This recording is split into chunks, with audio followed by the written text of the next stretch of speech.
అధ్యక్ష,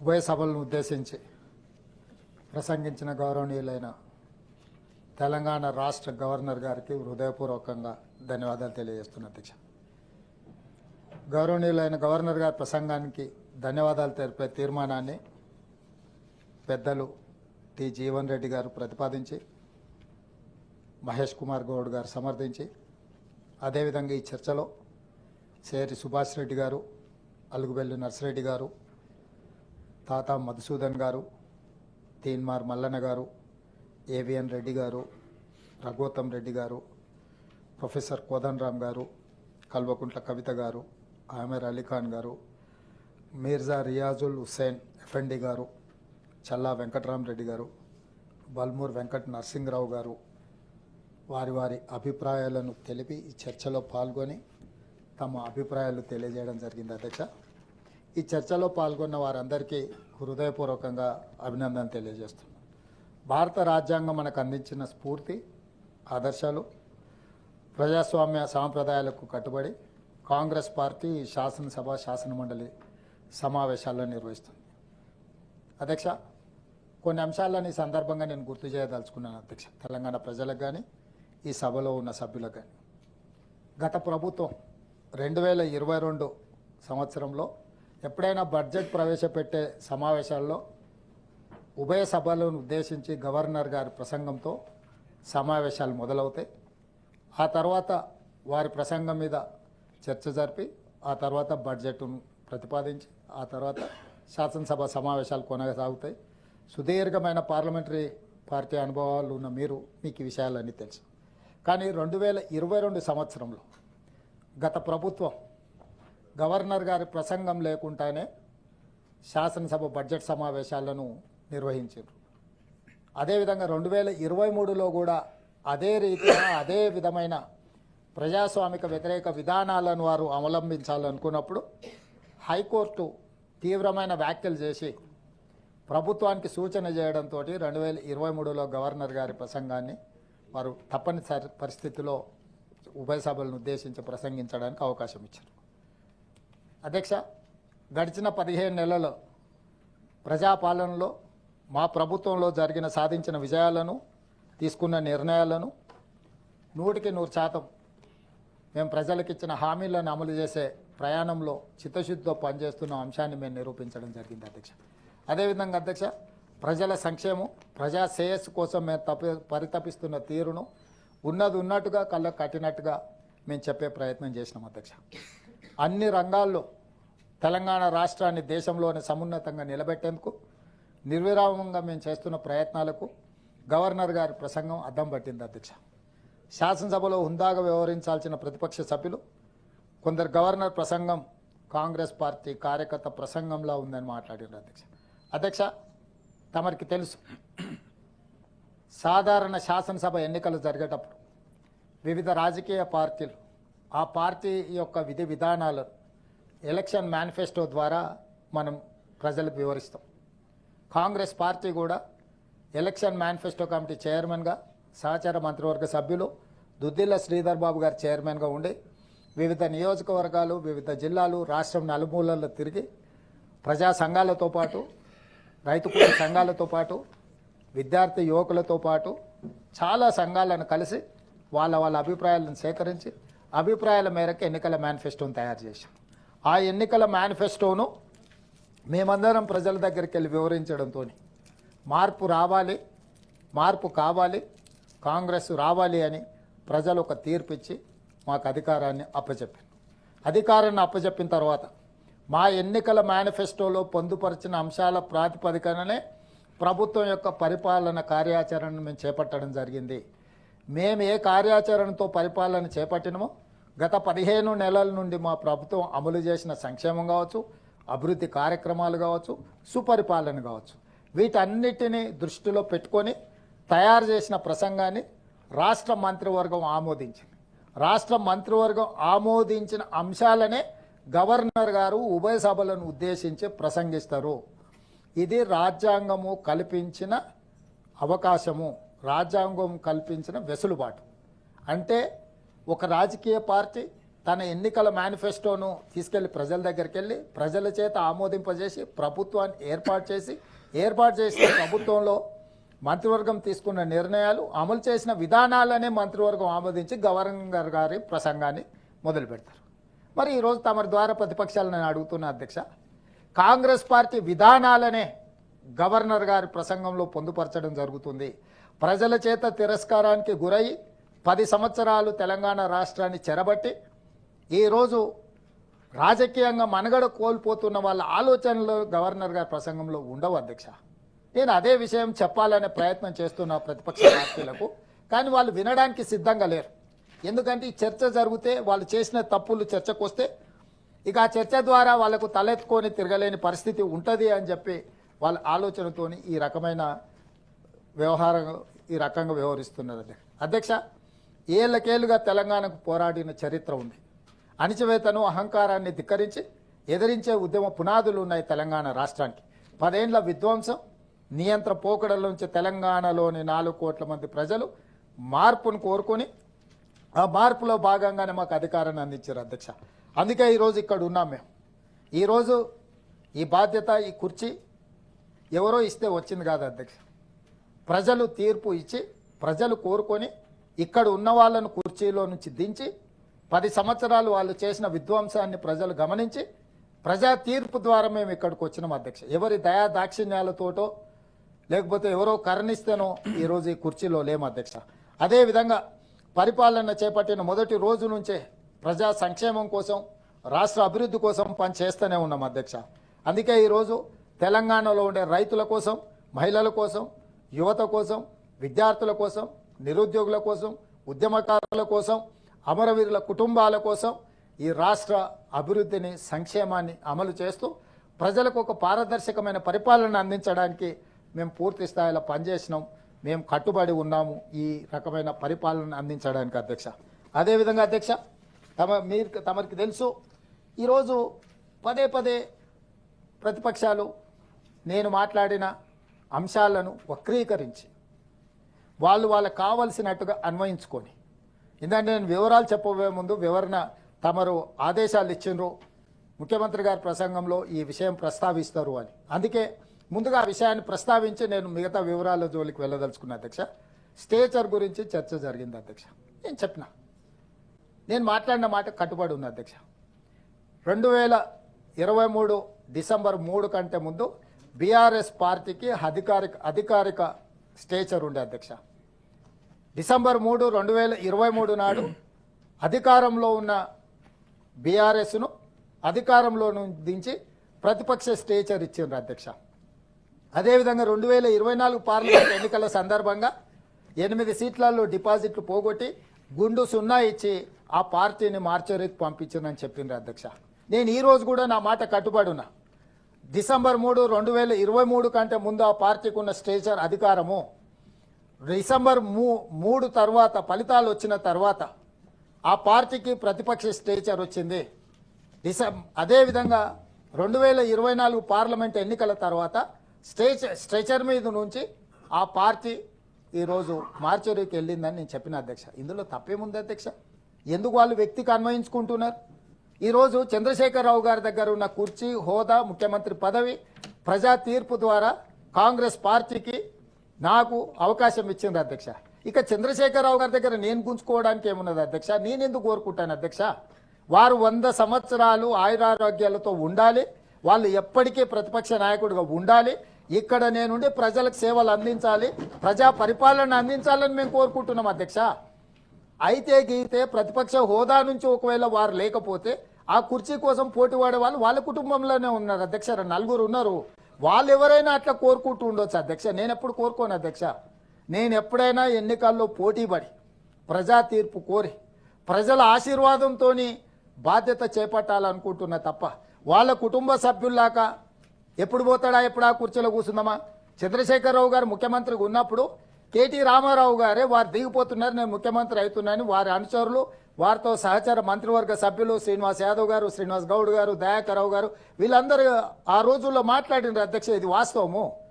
ఉన్న ముఖ్యమంత్రిని, సిట్టింగ్ ముఖ్యమంత్రిని, కన్న తండ్రిని దించేసి కన్న కొడుక కుర్చీలు ఎక్కాలని ఔరంగజేబు లాగా ఆలోచన చేసింది వాళ్ళ అధ్యక్ష, నేను కాదు. నేను వారు ముఖ్యమంత్రిగా ఉన్నప్పుడు ప్రతిపక్షంలో ఎమ్మెల్యేగా, పార్లమెంట్ సభ్యుడిగా, వర్కింగ్ ప్రెసిడెంట్గా, పార్టీ అధ్యక్షుడిగా ప్రజా సమస్యల మీద కొట్లాడి ప్రజాక్షేత్రంలోకి వెళ్ళి ఎన్నికలలో ప్రజా తీర్పు కోరి ప్రజల తీర్పు మేరకు నేను ఇక్కడికి వచ్చిన అధ్యక్ష. ఈరోజు తమరి ద్వారా నేను వారికి ఒక మాట స్పష్టంగా చెప్పదలుచుకున్నా అధ్యక్ష. చంద్రశేఖరరావు గారు కూడా ఈ మాట చేరాలని నేను ఆశిస్తున్నా అధ్యక్ష. వారు ఆరోగ్యంగా ఉండాలి. ఈ మధ్యలో వాళ్ళు 71 సంవత్సరాల జన్మదినం పూర్తి చేసుకున్నారు. వారు 100 సంవత్సరాలు ఆరోగ్యంగా ఉండాలి. వారు ప్రతిపక్ష నాయకుడిగా ఉండాలి. ప్రజా సమస్యల మీద వారు సభకు వచ్చి మాట్లాడాలి. మా ప్రభుత్వంలో తీసుకుంటున్న నిర్ణయాలు, సంక్షేమం, అభివృద్ధికి సంబంధించిన సలహాలు, సూచనలు ఇవ్వాలని మేము వారిని కోరుకుంటున్నాం. వారి సభలోకి రావాలని కూడా అనుకుంటున్నాం అధ్యక్ష. అదే సందర్భంలో దాదాపుగా ఈ 15 నెలలలో చంద్రశేఖరరావు గారు ప్రధాన ప్రతిపక్ష నాయకుడిగా, ప్రజాప్రతినిధిగా 57,84,124 రూపాయల జీతభత్యాలు పొందినారు అధ్యక్ష. కానీ వారు సభకు వచ్చింది 2 సార్లే అధ్యక్ష. 15 నెలలలో జరిగిన చట్టసభలకు ప్రధాన ప్రతిపక్ష నాయకుడు గారు వచ్చింది 2 రోజులే. వారు నియోజకవర్గ స్థాయిలో పర్యటనలకు వెళ్ళలేదు, రాష్ట్ర స్థాయిలో పర్యటనలకు వెళ్ళలేదు, ప్రజా సమస్యల మీద వారు ఎక్కడ ప్రస్తావించిన సందర్భం లేదు. కానీ వారి 15 నెలలలో తీసుకున్న జీత భత్యాలు 57,84,124 రూపాయల అధ్యక్ష. ప్రజాప్రతినిధి కూడా ప్రభుత్వ ఉద్యోగి జీత భత్యాలు తీసుకొని ఒకప్పుడు కోవిడ్ వచ్చినప్పుడు వర్క్ ఫ్రమ్ హోమ్ అని కొన్ని ఫెసిలిటీస్ ఇచ్చిండ్రు అధ్యక్ష. ఇప్పుడు అవి కూడా డ్రాప్ చేసిండ్రు. మరి వారు వర్క్ ఫ్రమ్ హోమా, వర్క్ ఫ్రమ్ ఫామ్ హౌసా నాకు తెలీదు. వారు వాళ్ళ బాధ్యతలు నెరవేరుస్తలేరు. దయచేసి ఆ సభ్యులు ఇప్పటి దగ్గర ఇక్కడ ధర్నాలు చేసిన సభ్యులు ప్రధాన ప్రతిపక్ష నాయకుడి ముందు వెళ్ళి ధర్నా చేసి, నిరసన తెలిపి, దీక్ష చేసి వారిని సభలోకి తీసుకొచ్చి ప్రజా సమస్యల్ని ప్రస్తావించే విధంగా వారికి ఒక అవగాహన, లేకపోతే వారికి ఒక అవకాశాన్ని కల్పించడానికి చేసినుంటే నిజంగా మనస్ఫూర్తిగా వాళ్ళని అభినందించి ఉండేవాడిని అధ్యక్ష. లేని వాటిని ఊహించుకొని, కాయించుకొని ఇక్కడ ప్రశాంతంగా జరగాల్సిన సభను తప్పుదో పట్టించే విధంగా వాళ్ళు ప్రయత్నాలు చేసి చివరికి వాకౌట్ చేసిండ్రు అధ్యక్ష. అది సరే, వాళ్ళ ఆలోచన, వాళ్ళ విధానము, ఆ విధానాలతో నేను పెద్దగా వాదించదలుచుకోలేదు అధ్యక్ష. ఇప్పుడు నిద్రపోయేవాడిని నిద్ర లేపొచ్చు, నిద్రపోయినట్టు నటించేవాడిని మనం నిద్ర లేపలేము అధ్యక్ష. సో గిచ్చితే తంతే లేవనోడు అంటే గిచ్చితే లేస్తాడా అనేది పెద్దలు చెప్పారు. కాబట్టి వాళ్ళు కావాలి అని ఇట్లా వ్యవహరిస్తున్నప్పుడు నేను చెప్పడానికి ఏం లేదు అధ్యక్ష. ఏదేమైనా నేను స్పష్టంగా మళ్ళొకసారి చెప్తున్నా, చంద్రశేఖరరావు గారు ఆరోగ్యంగా ఉండాలి. 100 సంవత్సరాలు వారు ప్రతిపక్ష నాయకుడిగా రాబోయే ఇంకో 30 ఏళ్ళు కూడా వారు ప్రతిపక్ష నాయకుడిగా ఉండి ఈ సభలోకి రావాలని కోరుకుంటున్నాం అధ్యక్ష. ఇది నా ఉద్దేశం, నా ఆలోచన. వారందరికీ కూడా సభ్యులకు తెలియజేయాల్సిందిగా కోరుకుంటున్నాను అధ్యక్ష. మళ్ళీ అవకాశం వచ్చినాడు. ముఖ్యంగా తెలంగాణ సమాజం, ఈ తెలంగాణ ప్రాంతానికి, తెలంగాణ ప్రజలకు ఒక సుదీర్ఘమైన గుర్తింపు, గౌరవము, ఈ ప్రాంతానికి ఒక చైతన్యం ఉన్నది అధ్యక్ష. భూమి, ఈ ప్రాంతంలో జరిగిన ప్రతి పోరాటం భూమి చుట్టూతోనే తిరిగినాయి అధ్యక్ష. ముఖ్యంగా నల్గొండ జిల్లా నుంచి వచ్చిన మీరు ఆనాడు జరిగిన సాయుధ రైతాంగ పోరాటంలో అమరులైన వాళ్ళు, నేల కొరిగిన వాళ్ళు, భూమి కోసం, భుక్తి కోసం, విముక్తి కోసం ఈ తెలంగాణ ప్రాంతంలో జరిగిన పోరాటాల గురించి తమకు బాగా తెలుసు అధ్యక్ష. మీ జిల్లాలో జరిగిన ముఖ్యంగా సాయుధ రైతాంగ పోరాటం స్ఫూర్తి, దీనికి అంతా కూడా ప్రజలు భూమి కోసం కొట్లాడిండ్రు అధ్యక్ష, భుక్తి కోసం కొట్లాడిండ్రు అధ్యక్ష. ఆ భూమి చుట్టూతోనే మన యొక్క ఆత్మగౌరవం ముడిపడి ఉన్నది అధ్యక్ష. ఆ భూమి నమ్ముకొని ఉన్న రైతులను ఆదుకోవడమే మా ప్రభుత్వం యొక్క ప్రజా సంక్షేమం అని మేము భావించినాం అధ్యక్ష.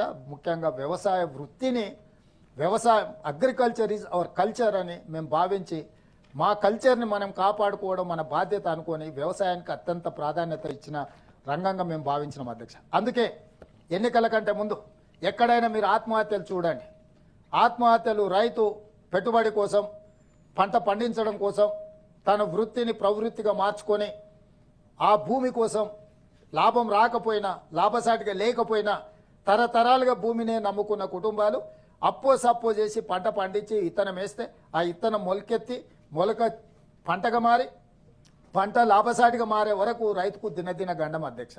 కానీ ఏ ప్రకృతి వైపరీత్యం వచ్చినా, అకాల వర్షాలు వచ్చినా, లేకపోతే లేని కరువు వచ్చినా ఏదొచ్చినా రైతుకు పిడుగుపాటుగా మారి రైతును అప్పులపాలు చేస్తే అప్పు తెచ్చుకున్న రైతు అప్పులవాడి ఇంటి ముందుకు వస్తే ఆత్మగౌరవంతో తలెత్తుకోలేక కట్టుకున్న భార్య ముందో కన్న కొడుకుల పిల్లల ముందో ఆ అవమానాన్ని భరించలేక రైతులు ఆత్మహత్యలు చేసుకుంటున్నారు అధ్యక్ష. రైతు ఆత్మహత్యలకు ప్రధానమైన కారణం రైతు యొక్క అప్పు. అందుకే అప్పు ముప్పుగా పరిణమించకూడదు. ఆ అప్పు నుంచి రైతును విముక్తి చేయాలని ఆనాడు ఎన్నికల మేనిఫెస్టోలో పెద్దలు జీవన్ రెడ్డి గారు లాంటి ప్రజాప్రతినిధులు ఇచ్చిన సూచన మేరకు రైతుకు 2 లక్షల రూపాయల రుణమాఫీ చేస్తామని ఎన్నికల హామీ ఇచ్చి మొదటి 10 నెలల్లోనే 25,35,000 మంది రైతులకు 20,612 కోట్ల రూపాయల రైతు రుణమాఫీ చేసి ఇది రైతు ప్రభుత్వము, వ్యవసాయం దండుగ కాదు వ్యవసాయం పండుగ అని నిరూపించుకున్న ప్రభుత్వం మా ప్రభుత్వం, ప్రజా ప్రభుత్వం. అధ్యక్ష తమరు చాలా సంవత్సరాల నుంచి ప్రజా జీవితంలో ఉన్నారు. నేను ఈరోజు ఖచ్చితంగా గొప్పగా నేను చెప్పుకోదలుచుకున్నా, ఈ దేశంలో ఏ రాష్ట్రంలో కూడా కాంగ్రెస్ పాలిత రాష్ట్రాలలో కూడా మొదటి 10 నెలల్లో 25,35,000 మంది రైతులకు 20,617 కోట్ల రూపాయల రైతు రుణమాఫీ జరగలేదు. స్వతంత్రం వచ్చినప్పటి నుంచి ఈ రోజు వరకు ఇంత గొప్ప నిర్ణయం తెలంగాణ రాష్ట్రంలోనే కాంగ్రెస్ పార్టీ అధికారంలోకి వచ్చిన తర్వాతనే జరిగింది అధ్యక్ష. ఇది గర్వకారణం మాకు. రైతుల కుటుంబాలను రుణమాఫీ చేసి 15 ఆగస్టు నాడు ఏ విధంగా అయితే దేశానికి స్వతంత్రం వచ్చి స్వేచ్ఛ వాయువులు పీల్చుకున్నారో భారతీయులు, అదేవిధంగా తెలంగాణ రైతాంగానికి స్వేచ్ఛ వాయువులు పీల్చుకొని అప్పుల ఊబి నుండి విముక్తి కలిగించి 25,35,000 మంది రైతులకు విముక్తి కలిగించిన చరిత్ర మాది.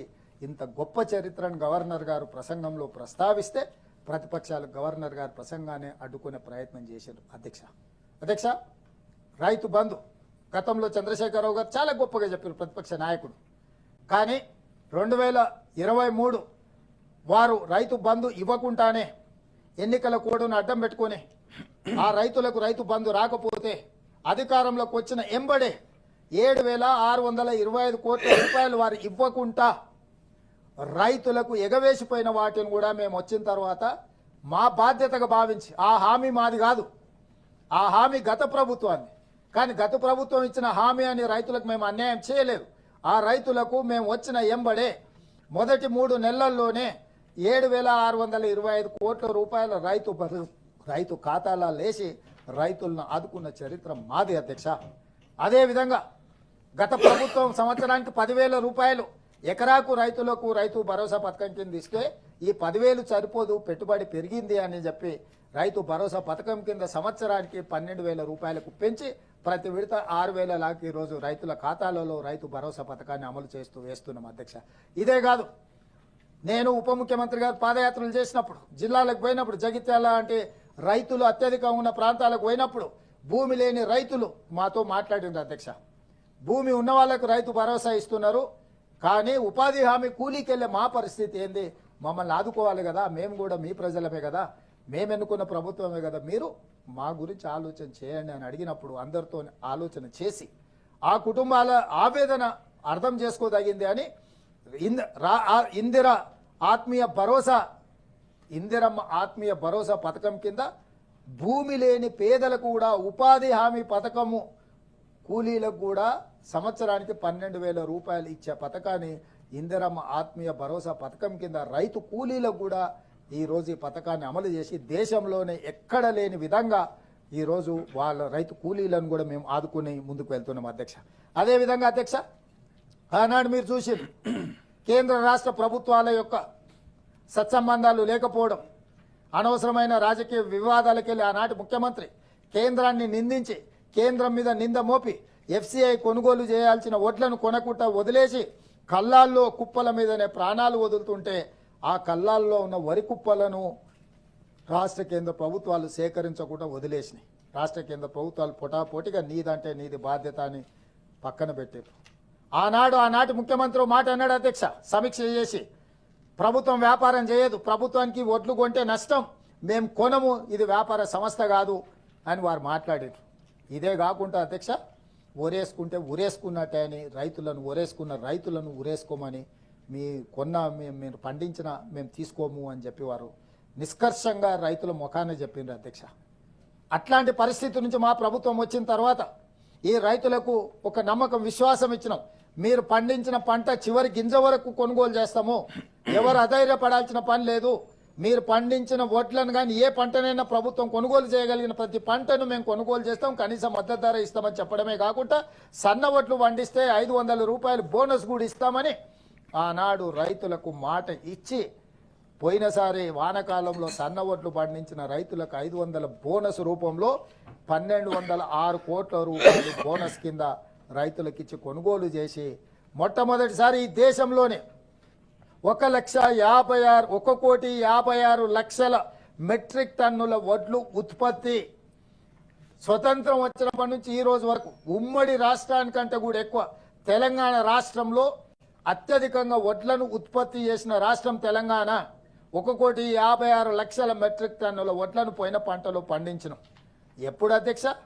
గతంలో సూర్యాపేటలో, నల్గొండ జిల్లాలో, లేకపోతే నిజామాబాద్లో, మెదకులో ఎక్కడ పంట పండినా ఇవి కాళేశ్వరం నీళ్ళే అని ఆనాడు గొప్పలు చెప్పుకునేది కాళేశ్వరరావు గారు. ఆ కాళేశ్వరరావు గారు 1,00,000 కోట్లు పెట్టి కట్టిన కాళేశ్వరం 3 ఏళ్లలోనే కూలిపోయింది. అది కాళేశ్వరం కాదు, కూలేశ్వరం అని ప్రజలు అనుకుంటున్న సందర్భంలో కాళేశ్వరం నుంచి చుక్క నీరు లేకుండా పోయిన వానాకాలంలో 1,56,00,000 మెట్రిక్ టన్నుల వడ్లను పండించి కాళేశ్వరం కట్టుకథలు మానండి, కాళేశ్వరం కట్టింది కమిషన్ల కోసమే.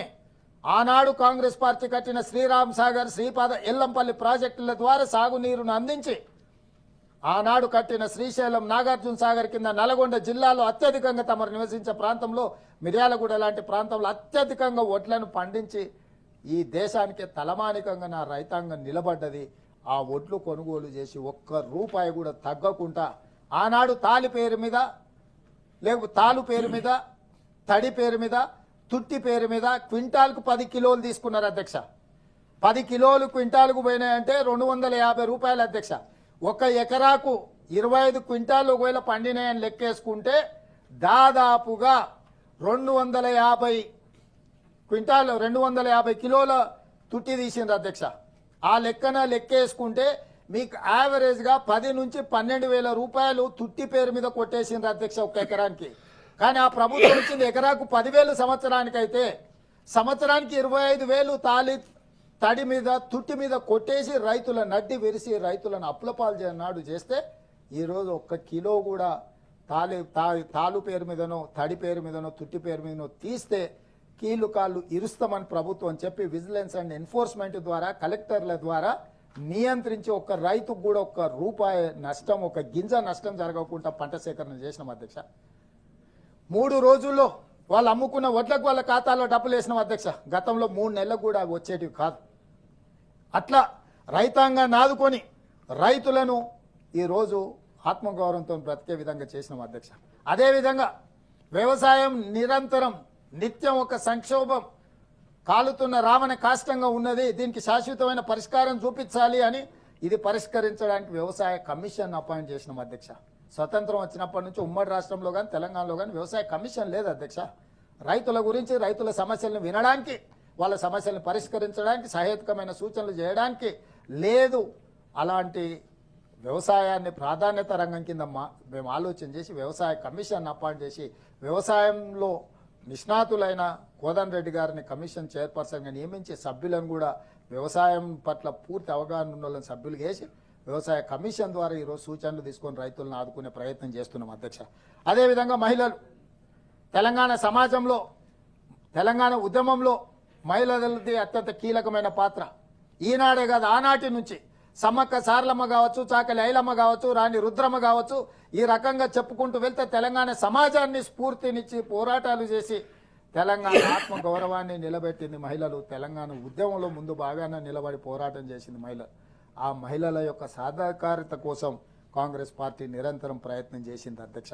అందుకే అధ్యక్ష ఈరోజు ప్రభుత్వం వచ్చిన 7 తారీఖు నాడు అధికారాన్ని చేపడితే 9 తారీఖు నాడు 2 రోజుల్లో డిసెంబర్ 9, 2023 నాడు మహాలక్ష్మి పథకం ద్వారా ఆనాడు ఆడబిడ్డలు అమ్మగారింటికి వెళ్ళాలన్నా, అమ్మోరి ఆలయాన్ని దర్శించుకోవాలన్నా, ఎక్కడికైనా వెళ్ళాలంటే బస్సు కిరాయి పైసలు భర్తనో కొడుకునో అడగాల్సిన పరిస్థితి. వాళ్ళు ఇస్తే ఇచ్చినట్టు లేదంటే ఊరుకున్నట్టు ఈ పరిస్థితిలో ఉన్న ఆడబిడ్డలకు ఆర్థిక స్వతంత్రత కల్పించాలి. అమ్మగారింటికి పోవాలంటే కూడా ఎవరి మీద ఆధారపడడం ఎందుకు, అమ్మవారిని దర్శించుకోవాలంటే వాళ్ళ కష్టం ఎందుకు అని మహాలక్ష్మి పథకం ద్వారా ఆర్టీసీలో రాష్ట్రం నలుమూలలు ఎక్కడికి వెళ్ళినా ఆడబిడ్డలకు బస్సు ఉచిత ప్రయాణాన్ని ఏర్పాటు చేసిన అధ్యక్ష. దాదాపుగా 150 కోట్ల బస్సు ట్రిప్పులు మహిళలు ఇప్పటి వరకు ఈ 15 నెలలలో ఉపయోగించుకున్నారు అధ్యక్ష. దానికి సంబంధించి రాష్ట్ర ప్రభుత్వం ఖజానా నుండి ఆర్టీసీ కార్పొరేషన్కు మిత్రుడు పొన్నం ప్రభాకర్ గారు ఇక్కడనే ఉన్నారు, ఆర్టీసీ మంత్రి గారు, 5,005 కోట్ల రూపాయలు ఆర్టీసీకి రాష్ట్ర ప్రభుత్వం నిధులను ఇచ్చి ఆడబిడ్డలను ఆర్టీసీ బస్సుల్లో ఉచిత ప్రయాణాన్ని ఏర్పాటు చేసిన ప్రభుత్వం మాది అధ్యక్ష. ఈ దేశానికి మేము ఆదర్శంగా నిలబడ్డ మహిళలను ఆదుకునే విషయంలో అధ్యక్ష. అదేవిధంగా ఇంటికి గృహజ్యోతి, ఇంటి బాధ్యత ఆడబిడ్డల మీదనే ఉన్నది. ఇల్లు చూడు ఇల్లాలిని చూడు అన్నారు. ఇల్లాలకి ఇల్లును జాగ్రత్తగా చూసుకునేది ఇల్లాలు కాబట్టి కరెంటు బిల్లులకి వాళ్ళ కష్టమంతా పోతుందని 200 యూనిట్లు ఉచిత విద్యుత్తు గృహలక్ష్మి పథకం ద్వారా ఆడబిడ్డలకి ఈరోజు అందిస్తే 50 లక్షల కుటుంబాలు ఈ పథకాన్ని వినియోగించుకొని ఆర్థికంగా ఆడబిడ్డలు నిలదొక్కునే ప్రయత్నం చేస్తున్నారు అధ్యక్ష. అదేవిధంగా ఆనాడు దీపం పథకం ద్వారా తమకు తెలుసు, శ్రీమతి సోనియా గాంధీ గారు కట్టెల పొయ్యిలో వంటలు వండి ఆ పొగతో కళ్ళు మండి ఊపిరితిత్తులకు పోయి క్యాన్సర్తో ఆడబిడ్డలు చచ్చిపోతుంటే దీపం పథకాన్ని తీసుకొచ్చి ఆనాడు సిలిండర్ స్టవ్ను అందించడమే కాకుండా 400 రూపాయలకు ఆనాడు సిలిండర్ ఇచ్చింది అధ్యక్ష. కాలక్రమేణా 400 రూపాయల సిలిండర్ 1200 రూపాయలు అయింది అధ్యక్ష. మళ్ళీ ఆడబిడ్డల ఆర్థిక పరిస్థితి దిగజారి మళ్ళీ కట్టెల పొయ్యికి పోయే పరిస్థితి వచ్చింది. అందుకే సోనియా గాంధీ గారి ఆదేశాల మేరకు కట్టెల పొయ్యికి వెళ్ళి కష్టపడుతున్న ఆడబిడ్డలకి మళ్ళీ సిలిండర్ అందుబాటులోకి తీసుకురావాలని 500 రూపాయలకే గృహజ్యోతి పథకం కింద మనం సిలిండర్ అందించిన అధ్యక్ష. 43 లక్షల కుటుంబాలు ఈరోజు ఆ పథకాన్ని ఆడబిడ్డలు వినియోగించుకుంటున్నాయి అధ్యక్ష. అదే కాకుండా అధ్యక్ష దాని మీద కూడా దాదాపుగా 433 కోట్ల రూపాయలు ఇప్పటి వరకు ఖర్చు పెట్టినాం అధ్యక్ష రాష్ట్ర ప్రభుత్వం తరఫున. అదేవిధంగా ఉచిత కరెంటుకు కూడా 1775 కోట్ల రూపాయలు ఖర్చు పెట్టినాం అధ్యక్ష. ఇదే కాదు, ప్రభుత్వ పాఠశాలలు తమకు తెలుసు అధ్యక్ష, గ్రామీణ ప్రాంతం నుంచి వచ్చిన మీరు ఈరోజు గ్రామీణ ప్రాంతాలలో, తండాలలో, గూడాలలో, మారుమూల పల్లెల్లో ఉన్న సింగిల్ టీచర్ల పాఠశాలలు ప్రభుత్వ నిర్లక్ష్యానికి గురై టీచర్లు వస్తున్నారో రారో పర్యవేక్షణ లేకపోవడం వల్ల పేదలు విద్యకు దూరం అవుతున్నారు. ముఖ్యంగా దళితులు, గిరిజనులు, బలహీన వర్గాలని ఆలోచన చేసి అమ్మ ఆదర్శ పాఠశాల విధానాన్ని తీసుకొచ్చిన అధ్యక్ష. అమ్మ ఆదర్శ పాఠశాలలో భాగంగా స్వయం సహాయక సంఘాలే ఆ పాఠశాలలు నిర్వహించాలి. ఆ పాఠశాల నిర్మాణానికి అవసరమైన ఖర్చులు వాళ్ళకే ఇస్తాం, నిర్వహణకు సంబంధించిన ఖర్చులు వాళ్ళకే ఇస్తాం, పాఠశాలను మొత్తం ఈ మహిళలే నిర్వహించాల్సిందిగా మా ప్రభుత్వం వచ్చినాక నిర్ణయం తీసుకున్నది అధ్యక్ష. ఆ పాఠశాలలకు కూడా ప్రభుత్వం ఉచితంగా కరెంట్ ఇచ్చే పిల్లలకు కంప్యూటర్లోనో టీవీలలోనో ఒక టెక్నికల్ ఎడ్యుకేషన్ని ఇంప్రూవ్ చేసే విధంగా నిర్ణయం తీసుకున్నాం అధ్యక్ష. అదేవిధంగా అధ్యక్ష ఈ స్కూళ్ళలో చదువుకుంటున్న పిల్లలకు సంబంధించి యూనిఫామ్లు గత ప్రభుత్వం పిల్లల బట్టలు కుట్టడానికి కూడా కార్పొరేట్ కంపెనీలకు ఇచ్చి కమిషన్లు పొందేది అధ్యక్ష. మేము వచ్చిన తర్వాత ఆలోచన చేసి ఈ దోపిడీని అరికట్టాలి. 65 లక్షల మంది విద్యార్థులకు రెసిడెన్షియల్, నాన్ రెసిడెన్షియల్ ఉండే పిల్లలకు ఇచ్చే ప్రభుత్వం ఇచ్చే 2 జతల బట్టల్ని 1,30,00,000 జతల బట్టల్ని కుట్టడానికి స్వయం సహాయక సంఘాలైన ఆడబిడ్డలకు 65 లక్షల మంది ఇచ్చి గతంలో 25 రూపాయలు కుట్టుగూళ్ళు ఉంటే దాన్ని 75 రూపాయలకు పెంచి ఆడబిడ్డలు ఆర్థికంగా నిలబడే విధంగా మన ప్రభుత్వం నిర్ణయం తీసుకున్నది. ఇవాళ ఆడవాళ్ళను ఆర్థికంగా నిలబెడితే అది కుటుంబాలను ఆదుకుంటుంది, పిల్లల భవిష్యత్తు బాగుపడుతుంది, ఇల్లు చక్కదిద్దుకుంటారని చెప్పి మహిళల యొక్క అభ్యున్నతి కోసం మన ప్రభుత్వం పనిచేసింది అధ్యక్ష. ఈ విధంగా చెప్పుకుంటూ వెళ్తే స్వయం సహాయక సంఘాలను 1 కోటి మంది ఆడబిడ్డల్ని కోటీశ్వర్లను చేయాలన్న ఆలోచనతోటి ఈ చిన్న చిన్న ఐకేపీ కేంద్రాల్లో కొనుగోలు చేయడమో, ఒడ్లు కొనడమో, కందులు కొనడం, లేకపోతే ఇతర పంటలు కొనడమో వీటి వల్లనే కాదు, బట్టలు కుట్టడమే కాదు, వీళ్ళకి వ్యాపార నైపుణ్యాన్ని పెంచాలి అన్న ఆలోచనతోటి ఈరోజు 1000 ఆర్టీసీ బస్సుల్ని ఇప్పటి వరకు ఆర్టీసీ కార్పొరేషను ప్రైవేటు కార్పొరేట్ కంపెనీల నుంచి బస్సులను లీజుకు తీసుకునేది అధ్యక్ష. అది పెద్ద పెద్ద బడా వ్యాపారులు చేసుకునే వ్యాపారంగా ఉండే. అందుకే ఆర్థిక మంత్రితో మాట్లాడి, ఆర్టీసీ మంత్రి గారితో మాట్లాడి ఈ స్వయం సహాయక సంఘాలకు 1000 ఆర్టీసీ బస్సులను కొని ఇచ్చి వాళ్ళ ద్వారా ఆర్టీసీకి కిరాయికి పెట్టి 1000 బస్సులకు ఆడబిడ్డల్ని యజమానులను చేసి కోట్ల రూపాయల వ్యాపారం ఆడబిడ్డల చేతికి మా ప్రభుత్వం అందించింది అధ్యక్ష. ఇదే కాదు అధ్యక్ష, సోలార్ పవర్ ప్రాజెక్టుల గురించి తమరికి తెలుసు అధ్యక్ష. చాలామంది సోలార్ పవర్ ప్రాజెక్ట్స్ అనగానే అదానీ, అంబానీ, టాటాలు, బిర్లాలు లేకపోతే అమెజాన్ లాంటి కంపెనీలు, ఇట్లాంటి కంపెనీలకు గుర్తొచ్చేది అధ్యక్ష. కానీ మా ప్రభుత్వం ఈ వ్యాపారం మా ఆడబిడ్డలు చేయలేరు, అదానీ అంబానీలు చేసిన వ్యాపారం మా ఆడబిడ్డలు చేయలేరు అని ఇవాళ సోలార్ పవర్ ప్రాజెక్టులు 1000 మెగావాట్ల విద్యుత్ ఒప్పందాలు ఈరోజు పవర్ కార్పొరేషన్తో చేయించి 1000 మెగావాట్లకు సంబంధించిన ఒప్పందాలు ఆడబిడ్డలకు అప్పచెప్పి ఈరోజు అదానీ అంబానీలతో ఆడబిడ్డలు పోటీ పడే విధంగా 1 కోటి మంది ఆడబిడ్డల్ని కోటీశ్వరులను చేయాలని ఈరోజు మహిళా సాధకారితను ఈరోజు మన ప్రభుత్వం ముందుకు తీసుకొని వెళ్తుంది అధ్యక్ష. ఇవన్నీ అంశాలను గవర్నర్ గారి ప్రసంగంలో మేము పొందుపరిచినాం అధ్యక్ష. గవర్నర్ గారి ప్రసంగాన్ని సావధానంగా విని ప్రభుత్వం చేస్తున్న మంచి పనులను అభినందించి మిగతా అంశాల మీద ఏమైనా సూచనలు ఉంటే చేసి ఉంటే ప్రతిపక్ష నాయకుడిగా వారి అనుభవాన్ని, వారి వయస్సును 100% తెలంగాణ సమాజం గౌరవించి ఉండేది అధ్యక్ష. దాదాపుగా 40 సంవత్సరాల నుంచి ప్రజా జీవితంలో ఉన్న చంద్రశేఖరరావు గారు ప్రధాన ప్రతిపక్ష నాయకుడిగా బాధ్యతాయుతంగా వ్యవహరించి వారి అనుభవాన్ని రంగరించి ఈ ప్రభుత్వానికి సూచన చేస్తే ఈ ప్రభుత్వానికి భేషజాలు లేవు అధ్యక్ష, తీసుకుంటాం. ఆనాడు రాజీవ్ గాంధీ గారు ప్రధానమంత్రిగా ఉన్నప్పుడు అటల్ బిహారీ వాజ్పేయి గారు లాంటి ఉద్దండుల యొక్క సూచనలు తీసుకొని ప్రభుత్వాలను నడిపిన చరిత్ర మీకు తెలుసు కదా అధ్యక్ష. మాకెందుకు అభ్యంతరం ఉంటుంది అధ్యక్ష? ప్రధాన ప్రతిపక్ష నాయకుడు ఒకవేళ మాకు సూచనలు చేసి వారి అనుభవంతో మాకు సలహాలు ఇస్తే సరిదిద్దుకోవడానికి మాకేం అభ్యంతరం ఉంటుంది అధ్యక్ష? మహిళా సాధికారిత కోసం చెప్పాల్సి ఉండే. కాకపోతే మొదటి 5 సంవత్సరాలలో ఒక మహిళకు కూడా మంత్రి పదవిని ఇయ్యని ప్రధాన ప్రతిపక్ష నాయకుడు నుంచి ఇంతింత ఆశించడం, ఆలోచన చేయడం అనేది ఇది ఏ రకంగా అర్థం చేసుకోవాలో మీరు ఆలోచన చేయండి అధ్యక్ష. అదేవిధంగా తెలంగాణ ఉద్యమంలో ముందు బాగానే ఉన్నది యువత. నిరుద్యోగ సమస్య, విద్యార్థులు లక్షలాది మంది వీధుల్లోకి వచ్చి ఉస్మానియా, కాకతీయ, పాలమూరు, అదేవిధంగా మహాత్మా గాంధీ, శాతవాహన యూనివర్సిటీలలో ఉన్న విద్యార్థులు వీధుల్లోకి వచ్చి నెలల తరబడి ఉద్యమం చేసి తెలంగాణ రాష్ట్రాన్ని సాధించారు. ఆ యువత ఈరోజు ప్రతి సంవత్సరం నేను ఒక ఉదాహరణ చెప్పదలుచుకున్న అధ్యక్ష, 1,10,000 మంది ఇంజనీరింగ్ గ్రాడ్యుయేట్స్ తెలంగాణలో బయటకు వస్తున్నారు. ఆనాడు డాక్టర్ వైఎస్ రాజశేఖర రెడ్డి గారు మీరందరూ కలిసి తీసుకున్న నిర్ణయం ఫీజు రియంబర్స్మెంట్. ఆ ఫీజు రియంబర్స్మెంట్ ద్వారా ఎస్సీ, ఎస్టీ, బీసీ, మైనారిటీల పిల్లలు చదువుకొని చాలామంది పేదలందరూ కూడా బయటకు వస్తున్నారు. 1,10,000 మంది ప్రతి సంవత్సరం తెలంగాణ రాష్ట్రం నుంచి ఇంజనీరింగ్ గ్రాడ్యుయేట్స్ బయటకు వస్తున్నారు అధ్యక్ష. మార్కెట్లో కూడా చాలా ఎంప్లాయ్మెంట్ రిక్వైర్మెంట్ ఉంది అధ్యక్ష, ఉద్యోగ అవకాశాలు ఉన్నాయి. కానీ డిమాండ్ సప్లైలో వ్యత్యాసం ఉంది అధ్యక్ష. వాళ్ళు ఆశించిన మేరకు వీళ్ళల్లో నైపుణ్యం లేకపోవడం వల్ల వీళ్ళు నిరుద్యోగులుగా మిగిలిపోతున్నారు. అక్కడ ఉద్యోగ ఖాళీలు అట్లాగే ఉండిపోతున్నాయి అధ్యక్ష.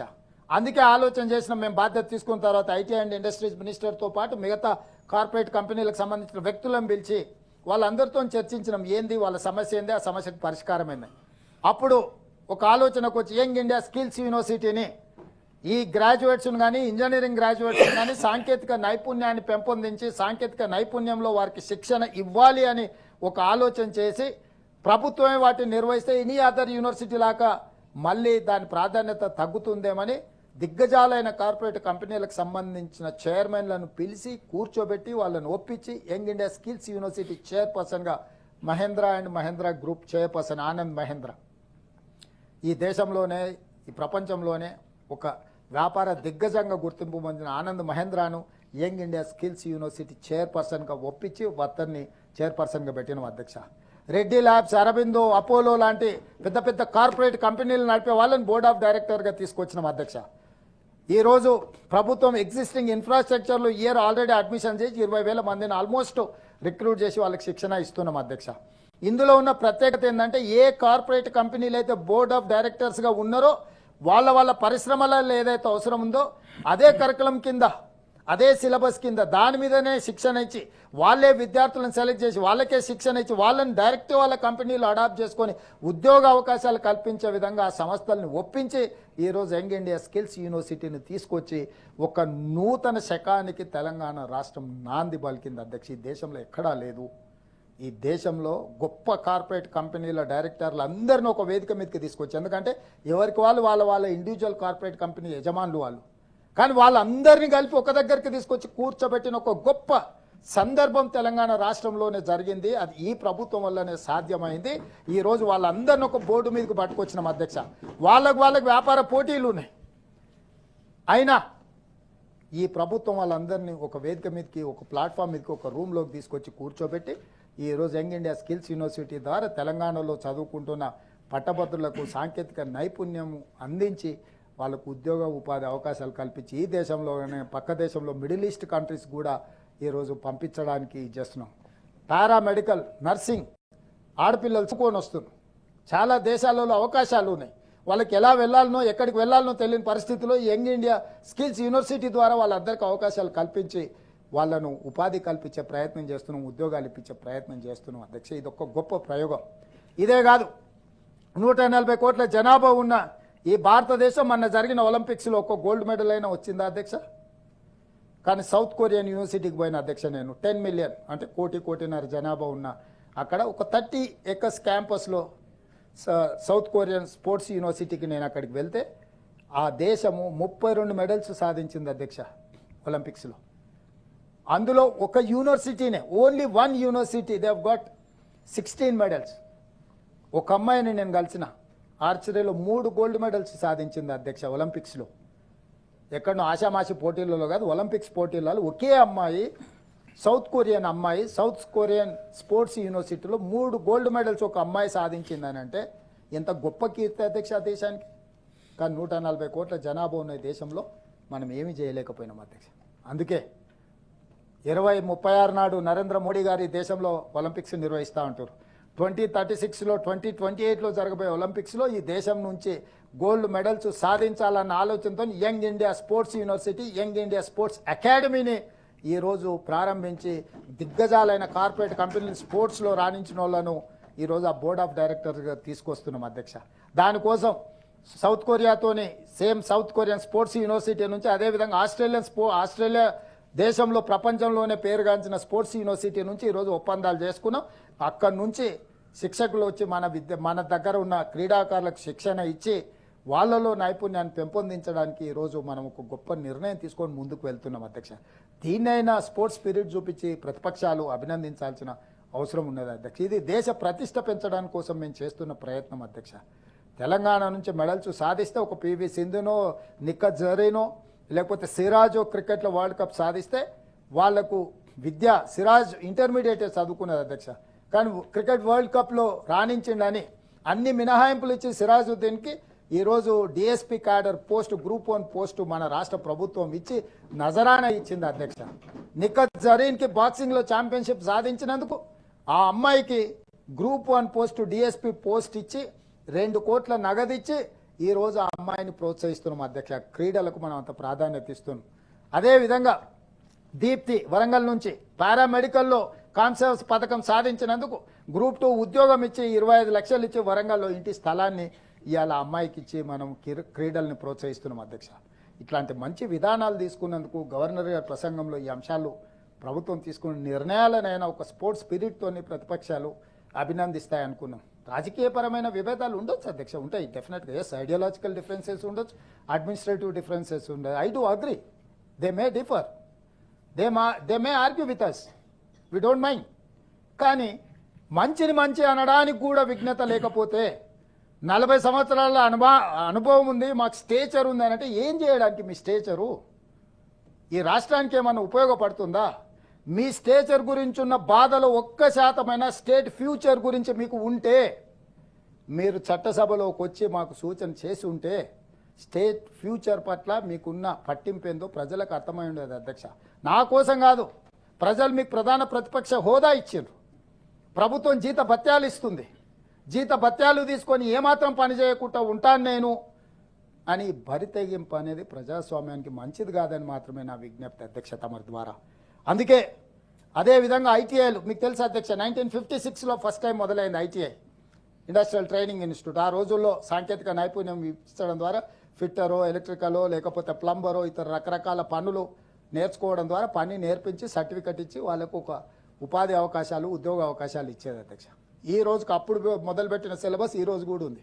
ఈరోజు డీజిల్ మెకానిక్ అక్కడ ట్రైనింగ్ చేస్తే అందులో ఇస్తున్న ట్రైనింగ్ ఏంటంటే ambassador car, fiat car repair చేసేది. వాడు బయటకు వస్తే అంబాసిడర్ ఏడుంది, ఫియట్ ఏడుంది ఎత్తుకాల్సిన పరిస్థితి అధ్యక్ష. ఇవాళ బెంజ్ కార్లు, BMW కార్లు వచ్చిన తర్వాత వాడు చదువుకునే చదువుకు, నేర్చుకుంటున్న విద్యకు బయటకు వస్తే అందుబాటులో ఉన్నదానికి సంబంధం లేకుండా పోయింది అధ్యక్ష. అందుకే ఆలోచన చేసినాం అధ్యక్ష.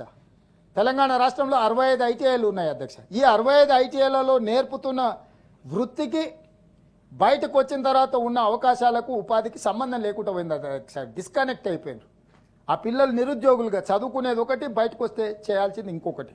ఈ రెండింటికి పొంతన లేకపోవడం వల్ల ఆలోచన చేసి టాటా సంస్థతోని మాట్లాడి టాటాను ఒప్పించి ఈ ఐటీఐలను ఏటీసీలుగా అంటే అడ్వాన్స్డ్ టెక్నాలజీ సెంటర్స్గా ఈరోజు ప్రపంచంతోనే సాంకేతికంగా పోటీ పడే విధంగా, ఈ సాంకేతిక అభివృద్ధి చెందిన యుగంతో పోటీ పడే విధంగా 2400 కోట్లతోటి వీటిని అన్నిటిని కూడా పునరుద్ధరించి నూతన విప్లవాన్ని తీసుకొచ్చి ఈరోజు వాళ్ళకు ఉద్యోగ ఉపాధి అవకాశాలు కల్పించాల్సిన అవసరమైన ప్రణాళికలు సిద్ధం చేస్తే అందులో 300 కోట్లు రాష్ట్ర ప్రభుత్వం 14% ఖర్చు పెడితే 86% వాళ్ళ సిఎస్ఆర్ ఫండ్స్ నుంచి టాటాను ఒప్పించి ఇవాళ తెలంగాణ రాష్ట్రంలో ఉండే 65 కాదు, నిన్నమన్న నేను మాట్లాడి వాటిని 100కు పెంచి ఇచ్చిన అధ్యక్ష. ప్రతి నియోజకవర్గంలో ఒక ఏటీసీ అడ్వాన్స్డ్ టెక్నాలజీ సెంటర్ ద్వారా గ్రామీణ ప్రాంతాలలో ఉన్న నిరుద్యోగ యువకులకు శిక్షణ ఇచ్చి ఉద్యోగ ఉపాధి అవకాశాలు కల్పించి ఈ దేశంలోనే కాదు పక్క దేశానికి కూడా మన వృత్తి నైపుణ్యం ఉన్న వాళ్ళని పంపించాలని ఆలోచన చేసి ఈరోజు ప్రయత్నం చేస్తున్నాం అధ్యక్ష.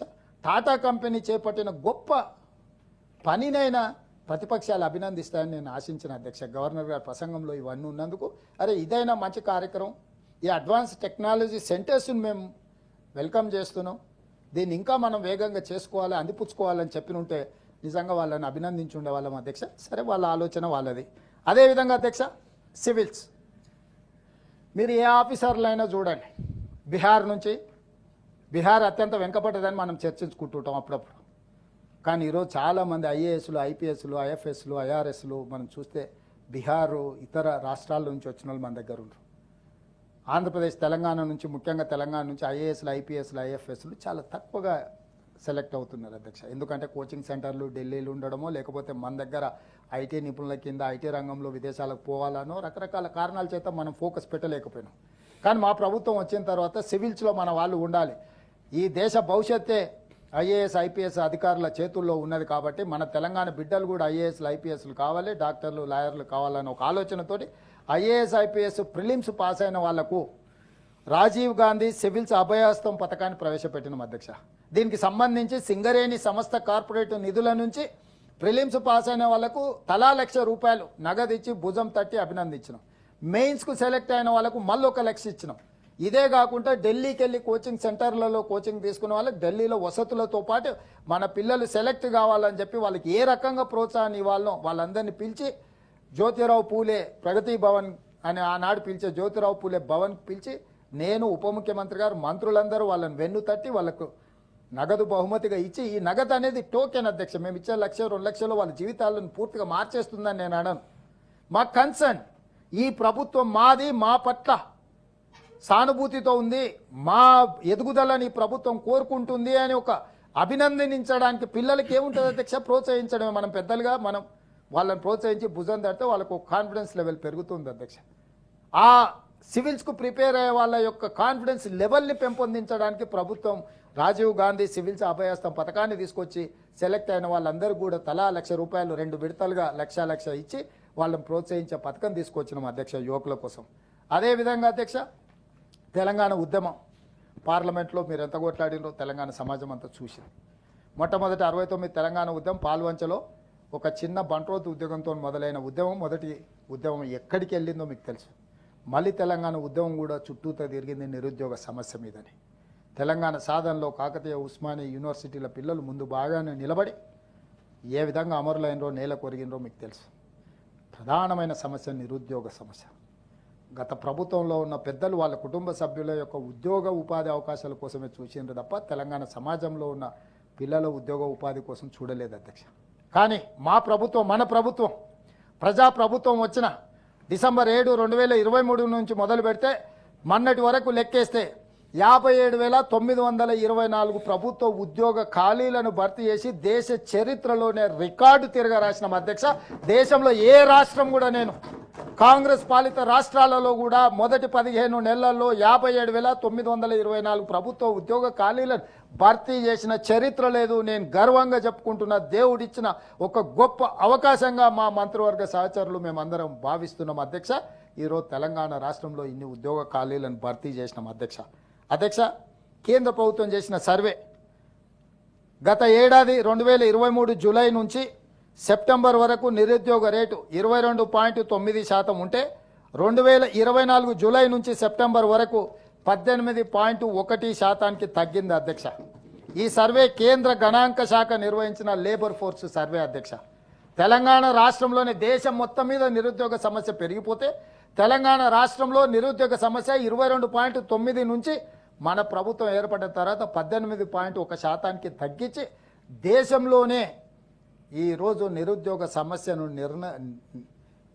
తగ్గించిన రాష్ట్రంగా తెలంగాణ, నియంత్రించిన రాష్ట్రంగా తెలంగాణ రాష్ట్రం ముందు బాగానే నిలబడ్డదని నేను ఈరోజు చెప్పదలుచుకున్నాను అధ్యక్ష. అదేవిధంగా అధ్యక్ష ఇక్కడనే సీతక్క గారు ఉన్నారు. అంగన్వాడీకి సంబంధించిన పోస్టులు 14,236 తొందరలోనే భర్తీ చేయడానికి ప్రభుత్వం నిర్ణయం తీసుకున్నది అధ్యక్ష.